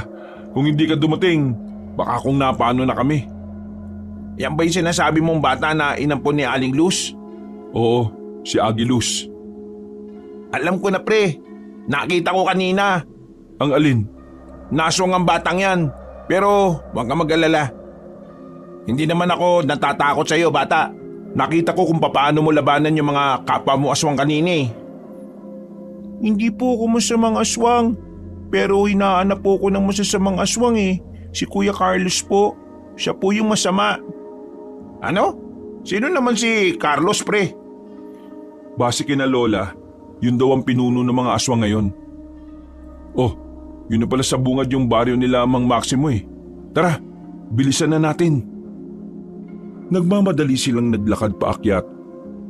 Nang makapasok na sila sa baryo ay agad nilang hinanap ang bahay ng matandang manunugis. Pagdating nila roon, sakto namang nasa bakuran lang ang matandang lalaki habang lumalaklak na naman ng lambanog. Mang Maximo? Ah, Jose, bakit ka nandito? Bakit mo dinala yan dito? Patulog na kami kanina. Biglang sabi ni Melanie at Lola na may nagmamanman sa bahay. Naisipan niyang umalis na ron dahil baka dumating daw si Carlos at yung mga aswang. Pero habang tumatakas naman kami, nasundan na kami ng mga aswang. Kaya yun, pinauna ako ni Melanie. Kasama niya si Lola. May pag-aalala sa tinig ng binata. Nag-aalala siya para sa kanyang lola. Matanda na ang lola niya. Alam niyang limitado na lamang ang kayang gawin nito. Pagdating sa pagkilos, alam niyang limitado na lamang ang kayang gawin nito pagdating sa pagkilos. Pero napansin ni Jose na parang kalmado lang naman si Mang Maximo. Para bang hindi man lang ito nag-aalala na nasa labanan ang kanyang apo na si Melanie. Hindi po ba kayo nag-aalala para sa kanya? Hindi. Alam ko naman kasing kayang-kaya niya mga yon. Iho, hindi mo kilala lola mo. Mausay yon. Kahit matanda na yon, ay nako. Hindi ko alam kung maniniwala ako sa inyo pero sige, para hindi na rin ako gaano mag-alala. Ano pa bang ginagawa niyo dyan? Pumasok na kayo rito. Lumapit si Jose sa matandang lalaki. Pero agad na naamoy ni Mang Maximo ang panghi na umaalingasaw. Teka. Bakit mapanghi? Umamin nga kayo. Sinong mapanghi sa inyong tatlo? Kanina ko pa nga po naamoy yun eh. Pero hindi lang ako sigurado kung sino po sa kanilang dalawa. Umipo kasi ako kanina sa higaan eh. Pero nakapagpalit naman ako at nakapagpunas na. Baka po si Kuya Jose po ang mapanghi. Nagpalit lang po kasi siya ng suot eh. Oo na, ako na ang mapanghi. Visit na buhay to. Mang Maximo, pwede bang magbuhos muna sa inyo? Kahit ako, naiiritan na rin ako sa amoy ko eh. Ay sige, pumunta ka lang sa gilid kung saan madalas maglabas si Melanie. Habang nagbabanlaw ka ng katawan, magluluto na muna ako ng pwede nating makain. Agad na nagtungo ang binata sa gilid ng bahay. Agad niyang hinubad ang mga suot niya. Wala na siyang suot na kahit na ano. Madilim naman doon, kaya ayos lang sa kanya. Nakapaghugas naman siya kaagad at nawala na rin ang mga mapanghing amoy. Pagbalik niya, nakahanda na ang mga pagkain. Tahimik lang silang kumakain noong mga oras na yon. Natulala na lamang si Jose. Hindi niya pa rin kasi maisip kung papaano naging ganon ang sitwasyon ng kanilang buhay. Parang noon lang kasi, ang iniisip lang nilang maglola ay kung papaano sila makakakain. Dakong 2:00, nakita nilang dumating si Aling Luz at Melanie. Wala namang nangyaring masama sa dalawa. Pero may mga sugat si Melanie na hindi naman ito iniinda. Mabuti naman at buhay pa kayo. Ano ba nangyari? Marami kaming napas lang sa kanila. Pero marami din naman sila, kaya tumakas na lang kami. Buti na lang at naligaw naman sila. Nakakapagod. Magpapahinga na muna ako. La, ayos ko lang ba? Huwag mo akong intindihin. Ayos lang naman ako. Lola, ito pong pagkain oh. kumain na po muna kayo para lumakas po kayo. Maraming salamat, Agilos. Pero teka, bakit nandito itong si Pedro? Siya po kasi yung nagligtas sa amin eh. Dudumugin kami ng mga aswang. Buti na lang, dumating siya na dala ang tricycle. Kaya pala may nakita kaming tricycle sa babaan. Sandaling natahimik ang paligid na parabang may napadaang anghel. Mararamdaman ang kaba sa bawat isa. Dito na mas napagtanto ni Jose na nagiging seryoso na ang lahat. Dahil ayon kay Aling Luz at Melanie, si Agilus talaga ang puntirya ng mga aswang. Bukas, kailangan niyong umalis dito. Pumunta kayo sa kampo. Mas ligtas kayo roon. Pero ikaw, Jose, at total, kasama mo na rin naman ang tropa mo. Sasamahan niyo ako rito. Po? Bakit po? Anong gagawin natin dito? Nakakasiguro ako na meron akong bisita bukas ng umaga. Kailangan ko ang tulong ninyong dalawa. Kailangan ko ng alalay. Sinasabi mo bang pupunta rito si Carlos? Kukulan ko ng dugo mamaya ang batang ito. Nang sa ganon maiwan ang amoy ng bata rito. Lalabas ako bukas ng hapon. Susubukan kong pasunurin dito si Carlos. Kapag pumasok siya ng bakuran na ito, katapusan na niya. Natapos ko na ang solidong ritual na talaga namang makakaapekto sa utak niya. Sa oras na lumagpas pa siya sa guhit na yan, abay, tapos ang buhay niya sa akin. Para maintindihan niyong dalawa, ang ritual na sinasabi ni Lolo ay ang isa sa mga makalumang ritual na kung saan ginagamit lang ito sa mga aswang. Maglalagay ang magriritual ng 4 na kandilang itim na pakudrado. Ito ang magsisilbing boundary sa pagitan. Kaya ang mga kandila na yon ay di basta-basta kandila. Dahil naglalaman yon ng itim na mahika na gumagana lang kapag aswang mismo ang paggagamitan. Sigurado ka bang magiging epektibo ang gagawin mo?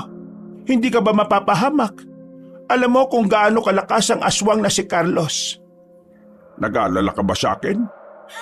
Kinikilig tuloy ako. Tumigil ka nga. Seryoso akong nagsasalita eh.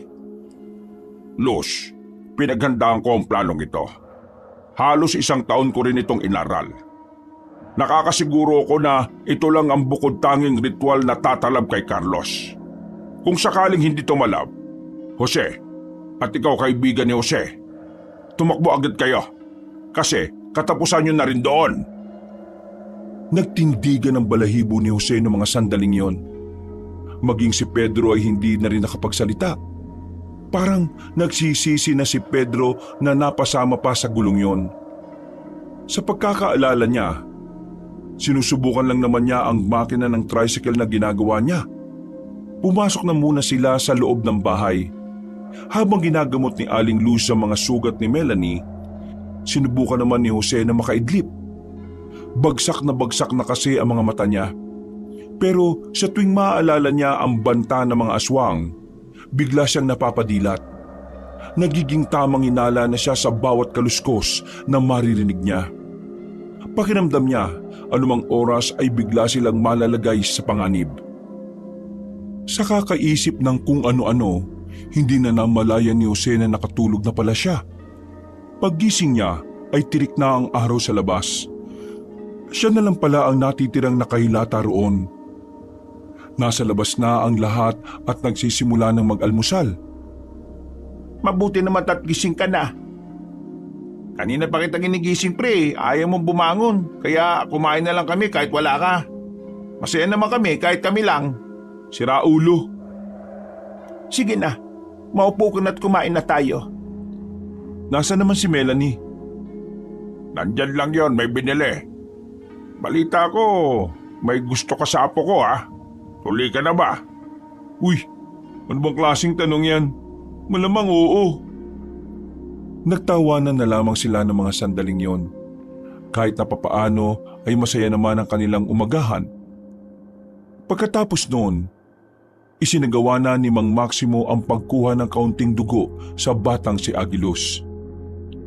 Mabilis na lumipas ang mga oras. Nag-aanda na rin sila Aling Luz para sa kanilang pag-alis. Hindi sila maaaring abutin ng dilim sa daan dahil alam nilang mas magiging mahirap para sa kanila na makarating ng kampo. Kailangan nyo nang umalis habang papalubog pa lang ang araw. Sigurado ka na ba talagang mapapapunta mo rito si Carlos? Kailangan nating subukan. Kung hindi, di hindi. Ganun lang naman kasimple.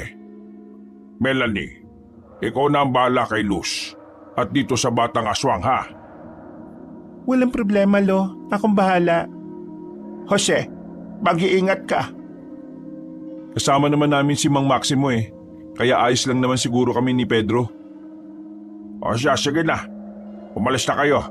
Baka mamaya mag-iyakan pa kayo dyan. Nagsimula na maglakad sila Aling Luz. Napakaway na lang ang matandang babae habang papalayo ang mga ito. Napabuntong hininga na lamang ang matandang si Maximo. Nakaramdam naman ng kaba si Jose nang makita niyang pati ang matandang lalaki ay hindi rin mapalagay. Kitang-kita niya rin ang pagiging kabado nito. Ikaw, anong pangalan mo? Pedro po, bakit po? Pwede ka nang umuwi sa inyo. Hindi ka dapat nadadamay dito. Tama si Mang Maximo. Sige na pre, umuwi ka na. Sigurado ba kayong hindi niyo ako kailangan? Kahit kailangan ka namin, parang hindi ko rin naman kayang isugal ang buhay mo rito. Magagalit sa akin ang mama mo kapag may nangyaring masama sa'yo. Basta, maraming salamat pre ha. Mag-iingat ka sa pag-uwi mo. Pre, ipangako mo sa akin na hindi ka mamamatay ha. Kapag nabuhay ka, papautangin kita ng maraming sardinas sa amin. Pabuhay ka lang. Sinabi mo yan ha. Nag-apir na ang dalawang magkaibigan. Nagmamadali na ring naglakad si Pedro papalayo. Inakbayan na lamang ni Maximo ang lalaking si Jose. Ngayon, tayong dalawa na lang. Ngayon mo patunayan sa akin na karapat-dapat ka para kay Melanie. Papatunayan ko talaga sa'yo. Nakarapat-dapat ako sa kanya. Kaya kailangan hindi ka lalampan-lampa, ha? Halika, dito ka sa loob. Bibigyan kita ng katana para mamayang gabi. Kapag dumating sila Carlos, may gagamitin kang matino. Pumasok na lamang sila sa loob ng bahay. Marami silang napag-usapan na kung ano-ano. Puro kalokohan. Kaya naman hindi maiwasan ng binatang matawa ng mga sandaling yon. Pero nang sumapit na ang 6:00 ng gabi, dito na naramdaman ni Jose ang labis na kaba. Nasa loob lamang sila habang nagpapalipas ng oras. Tahimik lamang na naghahasa ng katana ang matandang si Maximo. Habang nasa tabi naman ito ang pinagpatakan ng dugo ni Agiluz, isang garapon na may lamang tubig. Makailang ulit na rin napasilip-silip ang lalaking si Jose sa labas para abangan ng mga aswang. Bawat sandali, pakiramdam ni Jose ay unti-unti silang sumisilip sa kamatayan. Sa oras na malagay ang buhay nating dalawa sa alanganin, kailangan may makaligtas sa atin. At ikaw yon. Kailangan nilang malaman kung ano ang nangyari. Bakit kung magsalita po kayo, parang mamamatay na kayo? Hindi ba tatalabang ritual na ginawa nyo? Sa katunayan, hindi ko rin alam. Ito ang unang pagkakataon na susubukan ko yon. Pero ipagdasal na lang natin na sana magtagumpay tayo sa gagawin natin. Kapag nangyari to, makukulong natin si Carlos at ang kailangan na lang natin gawin kapag ganon, hintay mahanap ni Agiluz ang espada na papaslang sa kanya. Tumungon na lamang ang binata. Mga ilang sandali pa, napatingin na si Mang Maximo sa labas. Naramdaman na kasi nito ang presensya ng mga aswang. Sa pagkakataong ito ay tumayo na sila at pumwesto na sa tapat ng bahay. Hindi nagtagal, nagpakita na nga ang mga nilalang. At kasama nga nito ang binatang si Carlos, ang kasalukuyang namumuno sa mga aswang. Ang aswang na may pakana ng pag-ubos ng angka ni Agiluz. Sinasabi ko na nga ba at darating ka sa gabing ito, Carlos. Huwag mong banggitin ang pangalan na para bang magkakilala tayo. Wala akong panahon makipagkaibigan sa mga kagaya mo. Alam ko naman na kaya ka lang naman nandito para kunin ang bata.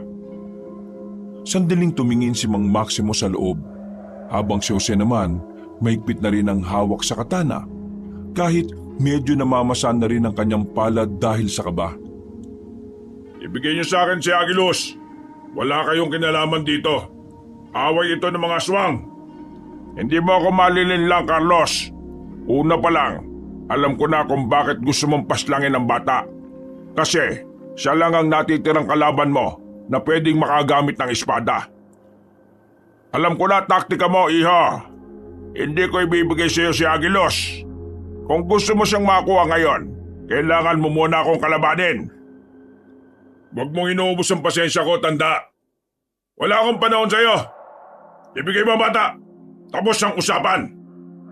Wala siya rito. Pero alam ko kung nasaan. Huwag ka na magkaila. Naamoy ko na ang laman at dugo niya sa loob. Ibigay mo sa akin ang bata. Kung hindi, papaslangin ko ang kasama mong yan. Tinuro ni Carlos si Jose. Mas lalo namang kinilabutan ng binata. Pakiramdam niya, magiging pabigat lang siya kay Mang Maximo. Pero hindi siya nagpakita ng kahit na anong takot. Sinabayan na lamang niya ang pakikipag-asara ni Mang Maximo. Hindi mo kami madadaan sa sigaw. Kung may gusto kang kunin, dapat mong paghirapan. Ganun ang patakaran sa buhay ng mga tao. Kung wala kayong ganung patakaran, kawawa ka naman. Huwag kang magpanggap na matapang ka. Ramdam na ramdam ko ang takot mo. Pero mas maiihi ka sa takot kapag lumapit na ako dyan. Nang makita nilang hahakbang na papasok ng bakuran ng binatang si Carlos, naging seryoso na ang dalawa. Alam nilang sa paglapit ni Carlos, unti-unti nang mangyayari ang binabalak nila. Paglakbang ni Carlos sa loob, nung una ay wala namang nangyari. Pero nang makadalawang hakbang na ito, bigla na lamang itong napatigil. Gumewang ito sandali. Napahawak ito sa ulo. Anong nangyayari sa akin? Nasa ilalim ka ng isang mahika na ginawa ko lang talaga para sa'yo. Wala ka lang kawala, Carlos! May kung anong bagay na kinuha si Mang Maximo. Isa itong maliit na punyal na kailangang itara kay Carlos para tuluyan na yung mawala sa ulirat. Nang makalapit ang matandang lalaki, bigla na lamang sumilay ang nakakalokong ngiti sa mukha ni Carlos. Walang ano-ano, bigla na lamang nitong sinipa si Mang Maximo. Tumalsik ito pabalik sa harapan ni Jose. Tumawa ng malakas si Carlos. Para na itong nabubuang. Habang si Maximo naman ay hindi makapaniwala sa nangyari. Buong akala niya kasi, umaayon sa plano niya ang lahat. Pero hindi pala ito ang magiging resulta. Anong akala mo sa akin? Tanga? Akala mo ba hindi ko alam na may mga pautot kang nilagay dito sa bakuran na ito? Lumang tugtugin ito para sa akin, tanda. Pero huwag kang mag-alala. Para naman hindi ka malungkot. Gusto kong sabihin sa iyo na tumalab naman sa akin ang ginawa mo. Ang kaso nga lang, hindi naman siya umubra. Jose, takbo! Ha? Sabi ko, balis ka na! Tatakbo na sana si Jose ng mga sandaling yon, pero bigla na lamang nakalapit sa kanya si Carlos. Hinawakan siya ni Carlos sa balikat. Pinisilyo ng madiin. Nakaramdam agad ng panghihina ang binatang si Jose. Buti na lamang ay nakalapit agad si Mang Maximo.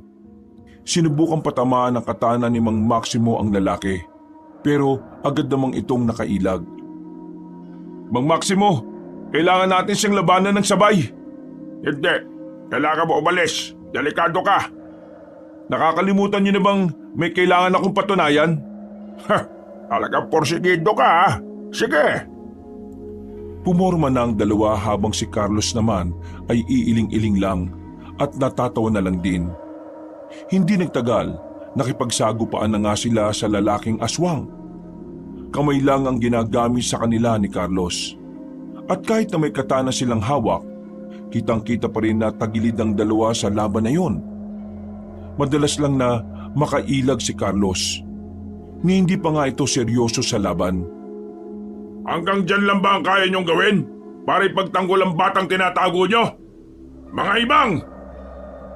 Bumuntong hininga si Mang Maximo nang makaramdam ng pagod.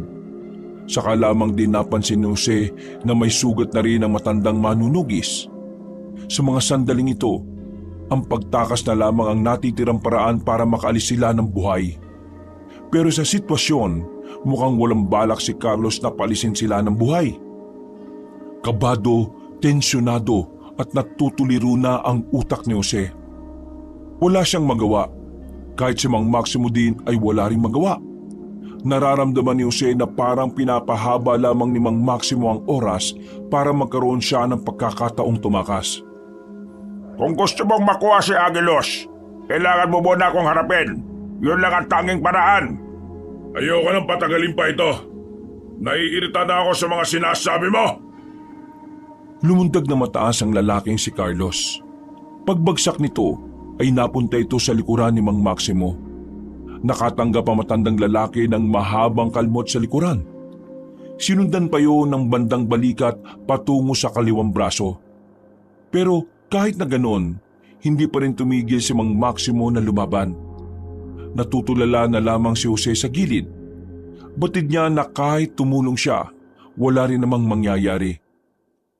Tumakbo ka na! Bilisan mo! Natauhan ng binatang si Jose.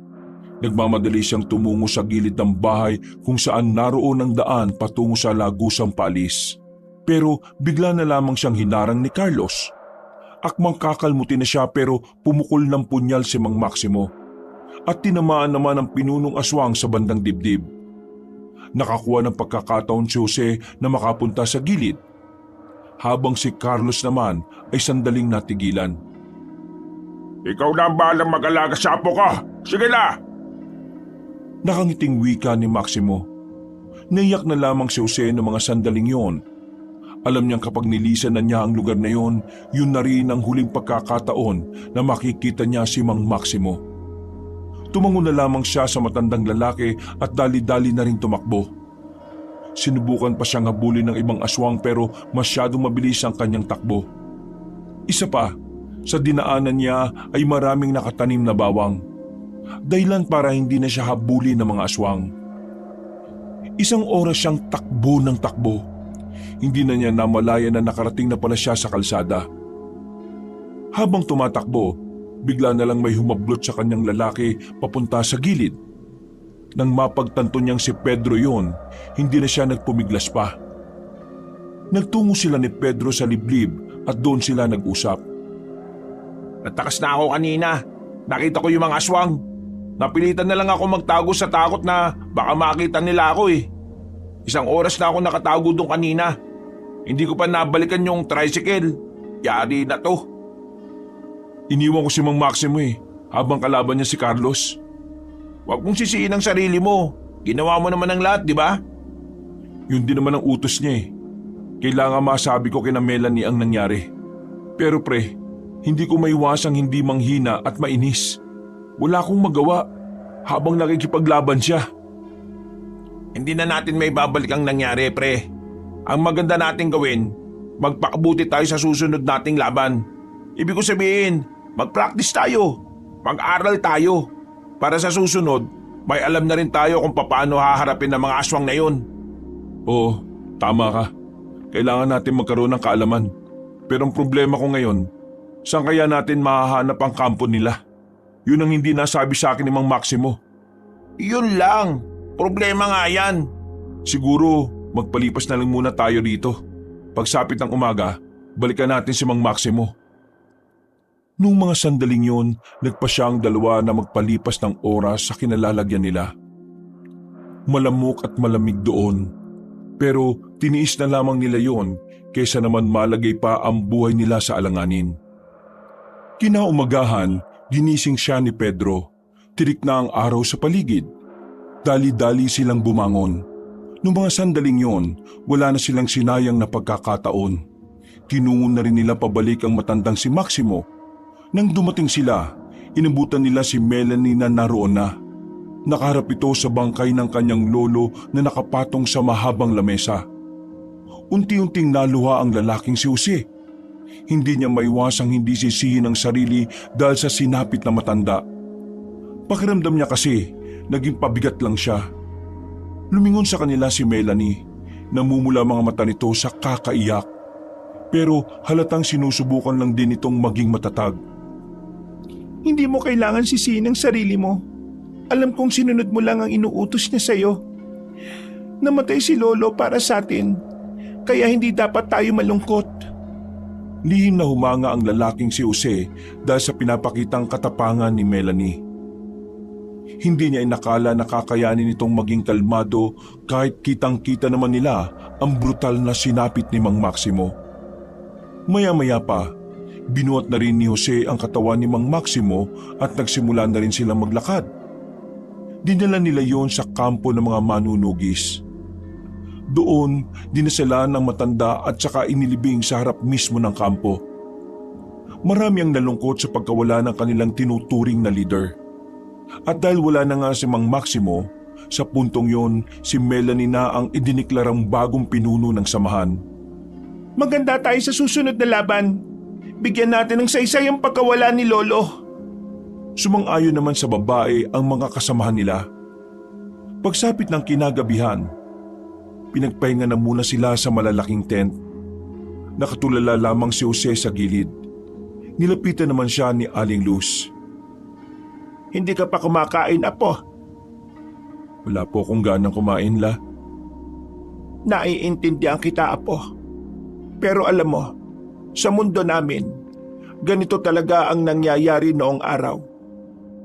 May mawawala, may biglang mamamatay. Iiyak kami, pero kailangan naming makausad kaagad. Kasi alam namin, may mga umaasa sa amin. Sa akin, wala namang umaasa eh. Wala naman kasi akong magawa eh. Wala kang mapapala kung titingnan mo lang sa mababang paraan ng sarili mo. Kung gusto mong may magawa ka, magsikap ka. Tutal nandito ka na rin naman. Di kailangan mong makisabay sa mga nag-iinsayo. Yun naman ang susi para may magawa ka. Kung talagang yun ang makakapagpagaan ng kalooban mo. La, gusto kong maging manunugis. Gusto kong patunayan sa sarili ko na kaya ko rin makapagligtas ng buhay. Kung noon, ayaw kitang masangkot dito. Pero ngayon, pinapayagan na kita. Gusto ko din naman kasing matutunan mong ipagtanggol ang sarili mo laban sa mga masasamang nilalang. Maraming salamat, La. Teka, nasan pala si Agilus? Nasa kabilang tent. Nilalagnat siya. Pinainom ko na kanina ng gamot pero mainit pa rin ang katawan niya. Pwede ko ba siyang makita? Puntaan mo sa kabila. Hintay na lang kita rito. Lumabas si Jose sa tent na yon at tinungo ang kinaroroonan ng bata. Gising si Agilus nang dumating siya roon. Oh, kumusta ka? Kuya Jose, sumasakit po ang ulo ko. Pinainom ka na ni Lola ng gamot. Mawawala rin yan maya-maya. Kailangan mo lang magpahinga. O kung gusto mo, kutusan kita para mawala ka agad. May mga naalala ko pero magulo eh. Teka, bumalik na bang alaala mo? Hindi pa po lahat.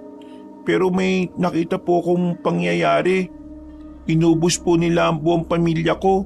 Si Kuya Carlos po. Traidor po siya. Pinaslang niya po ang buong pamilya ko. Hindi na nagsalita pa si Jose.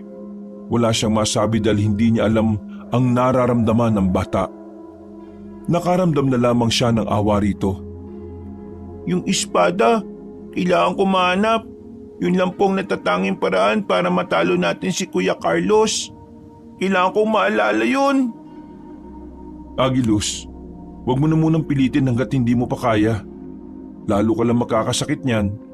Hindi po. Kailangan pong magbayad ni Kuya Carlos sa ginawa niyang kasamaan. Masamang aswang po siya eh. Dumating na si Melanie noong mga sandaling yon at ito ang nagpakalma sa bata. Hinawakan ni Melanie ang noo ni Agilus. Pataas ng pataas ang lagnat nito.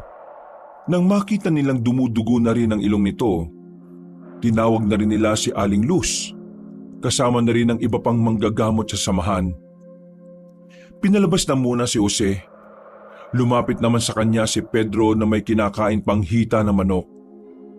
Bre, anong nangyayari? Si Agilus, may bumabalik ng alaala sa kanya. Pero hindi pa daw malinaw. Dumugo yung ilong niya ngayon eh. Pinipilit niya kasi sigurong alalahanin kung nasaan ang espada. Kawawa naman yung batang yun, no? Kahit na sabihin mong aswang siya, pero bata pa rin siya eh. Napaka-inosente. Siya ang nahihirapan. Mas nakakaawa kasi dahil naalala niyang pinaslang ng mga kapwa nila aswang ang buong pamilya niya. Sana talaga matapos na ang lahat ng ito, no? Sana wala nang buhay pang mawala. Sana nga manalo tayo. At sana matalo natin ang mga aswang. Bumuntong hininga na lamang si Jose. Bumalik na rin sila sa kanilang tolda. Maya-maya pa, narinig nilang nasa maayos ng kalagayan si Agilus. Nagpapahinga na lamang yon habang binabantayan ni Aling Luz. Dumating si Melanie sa kanilang tolda at lumapit sa kanilang dalawa. Bukas, sasaba kayo sa pag-iinsayo. Hindi pwedeng wala kayong alam. Mauuna kayong mamatay kapag hindi nyo kayang harapin ng mga aswang. Oo, gusto ko na rin mag-ensayo eh. Nangako ko kay Mang Maximo na poprotektahan kita sa abot ng makakaya ko. Huwag mong gawin yon para sa akin.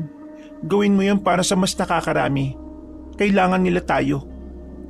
Melanie, yung sugat mo sa paa, nakabuka oh, dumudugo. Ayos ka lang ba? Ayos lang naman ako. Sanay na ako sa ganito. Lumabas na kayo dyan at kakain na tayong lahat. Nauna nang umalis ang dalaga. Bumuntong hininga na lamang si Jose noong mga sandaling yon. Pre, tapang ni Melanie, no? Ipag-asa ka kaya sa kanya? Hindi ko naman na iniisip yun eh. Ang iniisip ko na lang kung paano ako magiging kapaki-pakinabang sa laban na ito para sa lahat. Mabilis na lumipas ang mga araw. Sumalang na nga si Jose sa pag-iinsayo kasama ang iba pang mga baguhang manunugis. Hindi naging madali para sa binata ang lahat, lalo pat walang-wala talaga siyang alam na kahit na ano. Kahit tamang paghawak ng katana ay kailangan niya pang malaman. Sugatan ng kamay, paa at tuhod ni Jose. Lahat ng yun ay tinamo niya dahil sa araw-araw na pakikipagsagupaan sa mga kapwa manunugis. Sa halos 3 linggo, marami-rami na rin namang natutunan ng binata. Masasabi niyang kahit na papaano, kakayanin na rin niyang makipaglaban. Malayong-malayo na siya sa dati. Bagay na ikinatutuwa naman ng kanyang Lola Luz. Tapos na ang pagsasanay mo, Apo. Pinabati kita. Aling Luz, ako rin po. Siyempre naman, kasama ka na rin doon. Handang-handa na ako sa pakikipaglaban, Lola. Sa katunayan, handa na rin naman ang lahat. Mamayang gabi, magsasagawa ng pagpupulong si Melanie sa mga kasamahan natin. Kumusta naman si Agilus? Nasa maayos naman siyang kalagayan. Unti-unti nang nagbabalik ang kanyang alaala. Maliban na lang sa kung nasaan ang espada. Yun lang ang hindi niya maalala. Nararamdaman kong nalalapit na ring mahanap ang espada na yon. Napangiti na lamang ng malapad ang binatang si Jose habang nakatingin sa kanyang lola. Makalipas ang ilang oras, sumapit na nga rin ang kinagabihan. Sinimulan na silang tipunin sa tapat ng kanilang kampo. Lahat ng mga veterano at maging mga baguhan ay nagsama-sama. Pinag-usapan ng mga bagay na dapat nilang paghandaan. Maging ang ilang impormasyon na unti-unti na rin nilang nakukuha dahil sa kanilang pagmamatsyag sa buong probinsya. Matapos ang usapan na yon, pinabalik na rin silang lahat. Dakong 10:00 ng gabi, nanatili pa rin gising ang diwa ni Jose. Kasama na niya sa iisang tolda ang batang si Agilus at Aling Luz. Habang nagpapaantok, bigla na lamang bumangon ang bata. Nagulat silang maglola. Oh, bakit ba bigla-bigla ka na lang nabangon? Akala namin tulog ka na eh. Nananaginip po ako. Anong napanaginipan mo, iho? Napanaginipan ko po kung nasaan ang espada, Lola. Naalala ko na kung saan natin matatagpuan ang espadang yun. Ha? Sigurado ka ba dyan, Agilus? Opo, sigurado na po ako. Hindi ako pwede magkamali. Ang espadang yon ay nasa bundok ng pinagbuhatan, ang dating lugar kung saan nakatira yung angkan namin bago kami guluhin ng mga masasamang aswang. Nagkatinginan si Jose at Aling Luz. Nasa mga tingin ng dalawa ang pag-asang matatalo na nga nila ang kalaban nilang si Carlos. Kinabukasan, agad na kinausap ni Jose ang babaeng si Melanie. Nang malaman ng babae ang tungkol sa espada, agad nilang hinanda ang lahat ng miyembro para maglakbay. Malayo-layo na rin kasi ang bundok ng pinagbuhatan. Sa tansya nila, aabutin sila ng maghapon doon. Naging mapayapa naman ang paglalakbay nila ng magdamag. Bandang 5:00 na ng hapon, natanaw na rin nila ang sinasabing bundok ng bata. Sa likuran ng bundok na yan, nariyan ang dating baryo namin. Nariyan ang espada ng angkan namin na makakapas lang kay Carlos. Bilisan na natin sa paglalakad. Pero huwag kayong maging kampante. Maging alerto kayo. Pre, ano ba itsura ng espada? Ewan ko, wala nga akong ideya dun eh. Paano kung may mga nag-aabang na palang aswang doon? Hindi na nakapagsalita pa si Jose. Napaisip din siya sa sinabi ng kanyang kaibigan. Yung kasi ang tingin ni Jose na hindi napaghandaan ng mga kasama niya. Ipinagdasal na lang niya na sana ay walang mangyaring masama. Madilim na ang paligid na makarating na rin sila sa likuran ng bundok. Dinatnan nga nila ang isang baryo na abandonado. Makikita sa mga kalumaan ng bahay ang mga maitim na kasaysayan na naiguhit sa lugar na yon. Nakakaamoy rin sila ng mga bakas ng sunog. Noong mga sandaling yon, hindi na maiwasan ng batang si Agilus na mapaiyak. Dito na nito naalala lahat ng mga mahal nito sa buhay. Naalala mo ba kung nasaan ang eksaktong kinalalagyan ng espada? Hindi ko alam eh. Ang alam ko lang, nandito sa abandonadong baryo namin ang espadang yun. Mga kasama, magwatak-watak na tayo para mabilis nating mahanap ang espadang yon. Kumalat na ang mga manunugis. Magkasama namang naganap si Jose at Pedro. Madilim ang baryo. Mabuti na lang at meron sila mga daladalang lampara. Sa kalagitnaan ng kanilang paghahanap, merong nakitang mga kalansay ang dalawang magkaibigan. Tingin mo, kalansay ba ito ng mga aswang? Ayon kay Agilus, dito pinatayang ang angkan nila. Kaya malamang kalansayan ng mga aswang. Napatigil ang dalawa nang may marinig silang parang may nakatapak ng tuyong dahon sa gilid.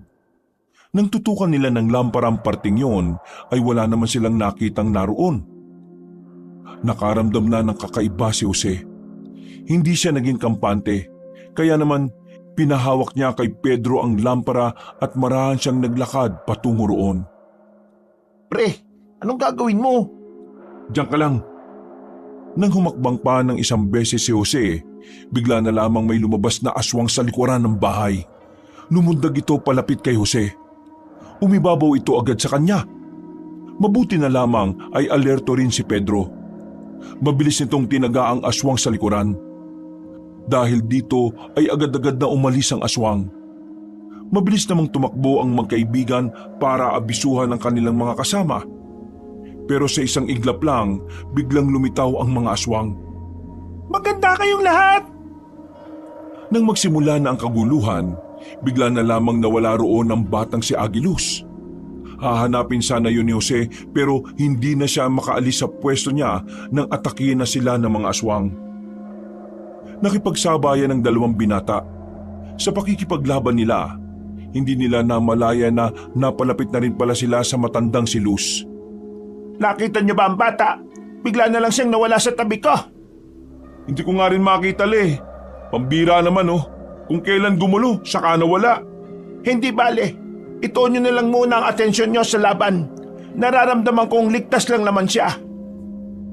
Nung mga sandaling yun, nararamdaman nila Jose na mas mabagsik ang mga aswang na nakakalaban nila.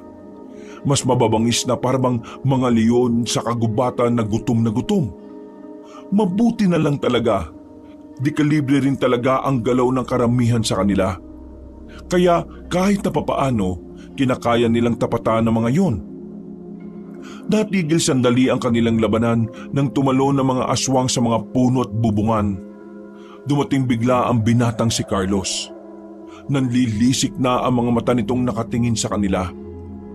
At kahit na wala pa itong ginagawa, nararamdaman ng kakaibang presensya nito. Bagay na nagdudulot sa kanila ng matinding kilabot at kaba. Nagtitindigan ang balahibo ni Jose. Pero kahit na ganoon, pinipilit na lamang niyang lakasan ang kanyang loob. Tamang-tama lang pala ang dating ko rito eh. Talaga namang hindi nyo na ako pinahihirapan na mahanap kayong lahat. Lalong-lalo ka ng babae ka. Apo na matandang pinaslang ko noong nakaraan. Nandito ako para bigyan ng hustisya ang ginawa mo sa lolo ko. Pati na rin para pigilan ng kasama na binabalak mo. Alam ko naman na yun talaga ang layunin ninyong lahat eh. Ang pigilan ako. Ang kaso nga lang, hindi yun magiging madali para sa inyo. Wala ni isa sa inyo ang may kakayahan na makatalo sa akin. Nagkakamali ka. Dahil sa oras na makita na namin ang espadang papatay sa'yo, siguradong mabubura ka na sa mundong ito. Espadang papatay sa akin? Kahit na alam nyo namang nandito lang ang espadang yon, hindi nyo pa rin alam kung nasaan ang eksaktong lokasyon? At bago nyo pa mahanap yon, sisiguraduhin kong sabay-sabay na kayong mamamatay rito. Humalakak na naman ang lalaking si Carlos. Nakisabay din sa tawa ang mga bataan nitong aswang. Natigilan lang ang tawanan ng mga yon nang may magpukol ng sibat patungo kay Carlos. Pero hindi naman yon tinamaan. Sa halip, nahawakan pa ng lalaki ang sibat at agad na pinukol pabalik. Tinamaan agad ang kasamahan nila Jose. Wala pang ilang minuto, binawian agad yon ng buhay. Dahil doon, muling sumiklab ang labanan. Nagsagupaan muli ang mga manunugis. Habang si Melanie at Jose naman, sila ang humarap sa binatang si Carlos. Seryoso ba nakikita ko? Ikaw na tumakbo nung sandaling malapit ang mamatay ang matandang yon? Haharap ka sa akin ngayon? Ibang tao na kaharap mo ngayon, kaya huwag ka nang dumaldal. Kung talaga mabangis ka, umatake ka at huwag ka nang maingay pa. Lumayas ka sa harap ko! Hindi ka ang gusto ko makalaban. Itong babaeng ito. Siya lang ang nakikita ko makakapagbigay ng magandang laban sa akin. Huwag mo akong malitin! Jose! Bigla na lamang tumakbo si Jose patungo kay Carlos. Makailang ulit niyang itong pinagtatatagaan ng katana. Pero dahil nga likas na mabilis ang kalaban nila, hindi niya agad yon tinamaan. Sinubukan naman ni Carlos na dakmain ang kamay niya. Pero dahil doon, nakakuha lang ng tamang pagkakataon si Jose para makatama. Winasiwas niya agad ang kanyang sandata habang hawak ni Carlos ang kanyang kaliwang kamay. Tinamaan niya si Carlos sa tagiliran. Dahilan para mabitiwan siya nito. Umangin ng malakas ang lalaking aswang. Galit na galit ito dahil naisahan siya ni Jose. Hindi pa man nakaka-recover ang pinuno ng mga aswang, agad din namang umatake ang babaeng si Melanie. Wala itong sinayang na pagkakataon. Agad niyang sinaksak ang lalaking si Carlos gamit ang isang punyal. Pero kahit na ganoon, tila wala naman itong naging epekto sa lalaki. Mas lalo lamang itong nagalit. Talagang sinasagad niyo ang pasensya ko, ha? Mabilis na umatake si Carlos. Tinamaan nito si Melanie sa balikat. Agad na umagos ang dugo ng babae. Pero hindi nito ininda ang sugat nun. Sa halip, mas lalo pang nagkaroon ng dahilan si Melanie para lumaban. Si Melanie naman ang sumugod. Sinabayan din naman ito ni Jose. Pero sa kasamaang palad, sadyang mabilis at malakas na sa puntong ito ang lalaking si Carlos. Sa halip na matamaan nila ang pinunong aswang, hindi yun nangyari. Nakailag si Carlos at kinalmot nito si Jose. Pinansalag ni Jose ang kanyang braso. Dumugo agad ang braso ng binata. Pero hindi pa lumilipas ang ilang segundo, kinalmot siya ulit. Ang kaso nga lang, humarang si Melanie. Ang dalaga naman ang tinamaan naman sa likuran. Pero sinamantala ni Jose ang pagkakataong yon. Mabilis niyang tinarak ang hawak na katana sa pinunong aswang. Binaon niya yon sa kaliwang dibdib. Pero kahit tinamaan na nito ang puso ni Carlos, wala pa rin nangyari. Hinugot lang ni Carlos ang katana. Tumawa lang to ng tumawa. Immortal yata ang siraulong to eh. Hanggat hindi ang espadang hinahanap nyo ang gagamitin nyo, hindi ako mamamatay. Sa madaling sabi, walang ibang paraan para matalo nyo ako ngayong gabi. Nagkatinginan si Jose at Melanie. Nasa mga tingin na yun ng pagpapahiwatig na maaring isa sa kanila ang mamatay. Pero sabay silang napatango. Wala ni isa sa kanila ang nagpapakita ng kahit na anong pag-aalinlangan sa laban. Jose! Jose! Napasigaw ang dalaga nang muling lumapit ang kanilang kalaban. Nahawakan ni Carlos si Jose sa dibdib. At bahagyang ibinaon ang matutulis nitong kuko.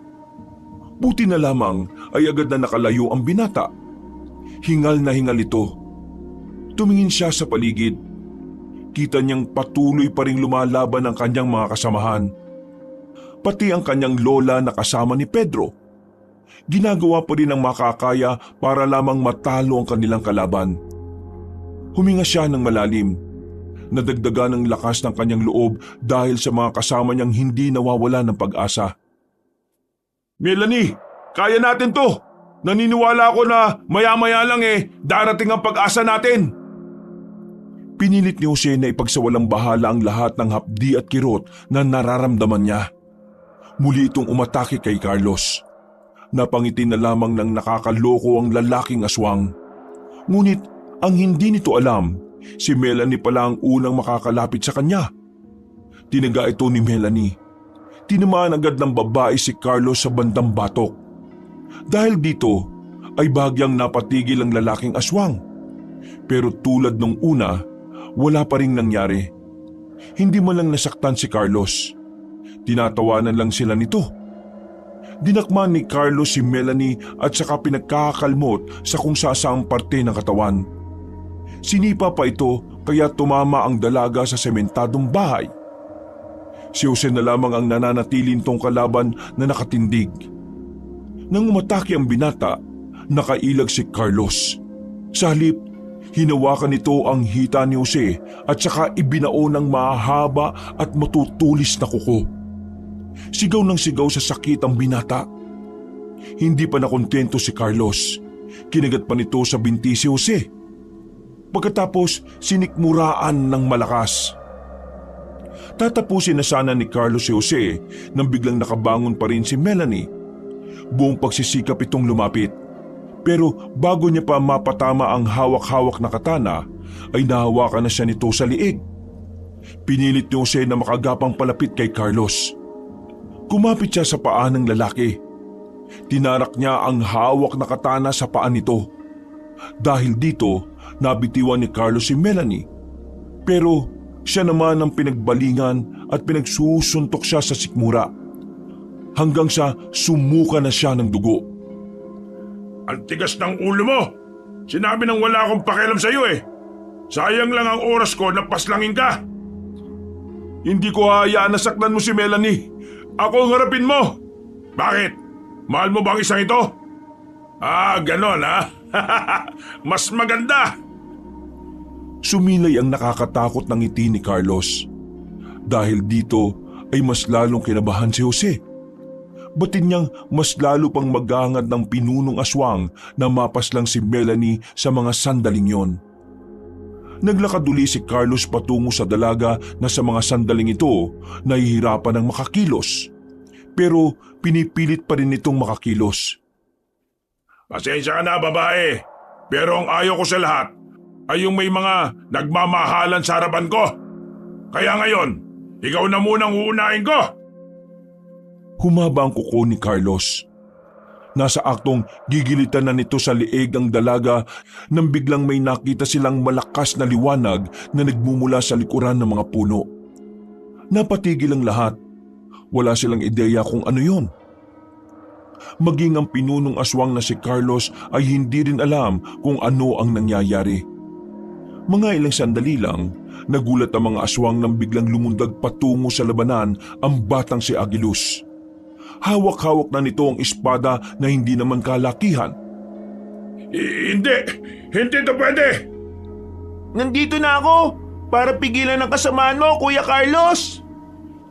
Napangiti na lamang si Jose at Melanie at sa mga sandaling yon ay tila nagkaroon na ng maliwanag na pag-asa ang mga manunugis. Bagay na mas lalong nagbigay sa kanila ng lakas ng loob at mataas na moral.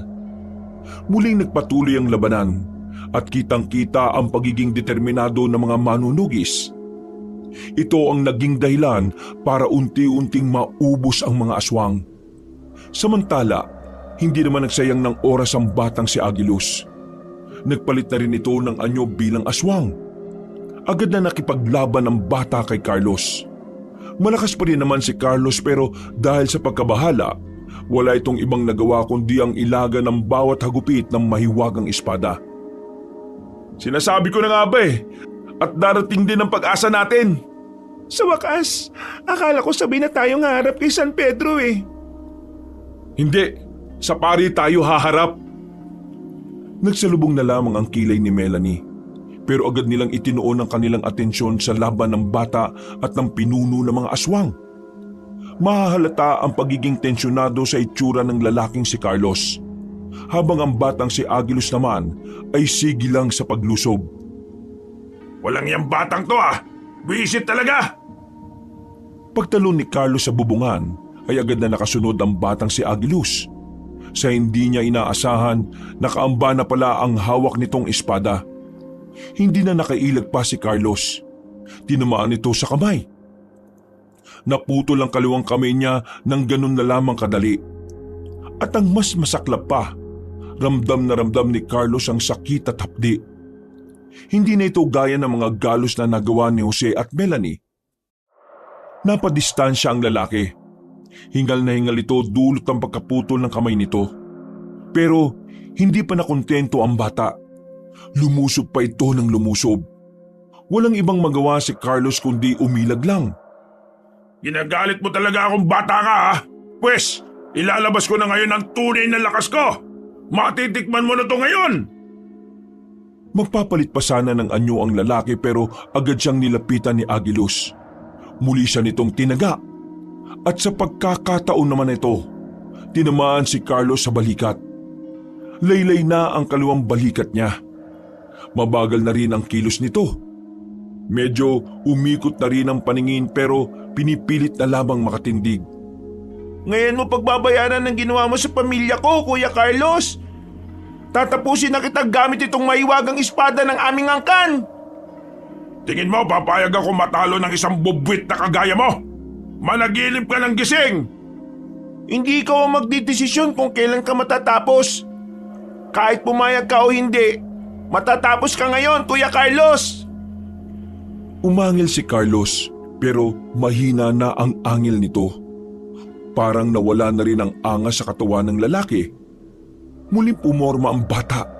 Pumikit ito sandali. Habang si Carlos naman, pinaghahandaan ng muling pag-atake ng bata.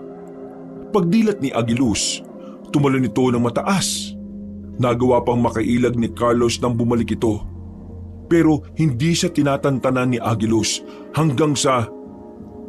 Tapos ka na ngayon, Kuya Carlos! Hindi na nakaiwas pa ang pinuno ng mga aswang. Nanlalaki ang mga mata nito nang maramdaman ng espada na nakatarak na sa katawan. Tumagos pa ito hanggang sa likod. Sumuka ng dugo si Carlos. Nang hugutin na ng bata ang espada, tuluyan ng bumagsak ang lalaki. Mabilis ang paghinga nito habang bumubuga ng dugo. Kung saan ka man mapunta, sana hindi ka na bumalik dito sa mundo, Kuya Carlos. Nanlilisik ang mga mata ni Carlos bago ito tuluyang malagutan ng hininga. Nang matalo ng bata ang pinuno, unti-unti na ring nagapi ang mga aswang. Nakamit na rin nila sa wakas ang tagumpay. Bumalik sila sa kampo. Ang mga sugutan nilang mga kasamahan ay agad na inasikaso ng mga manggagamot. Habang si Jose at Melanie naman ay agad ding binigyan ng paunang lunas. Makalipas lang ang ilang araw, nakarecover na silang lahat. Nakabalik na sila sa kanilang baryo. Nakahinga na rin ng maluwag dahil naagapan nilang madamay ang mga residente. Samantala, sa mismong araw ng kanilang pagbalik ay hinuli rin ng mga pulis si Konsehal Openg. Hindi dahil sa mga alaga nitong aswang, kundi dahil sa iba pa nitong kaso na naungkat. Kagaya na lamang ng pagiging sangkot sa bentahan ng illegal na droga, pagpatol sa mas batang babae at sa pagtatayo ng illegal na sugalan sa bayan. Napapailing na lamang si Jose, pero masaya na rin siya dahil nabawasan na rin ang mga siraulong politiko ng kanilang probinsya. Mula nang makamit nila ang kapayapaan, namuhay na si Aguilos kasama nila. Itinuring nila itong pamilya dahil wala na ring uuwian ng bata.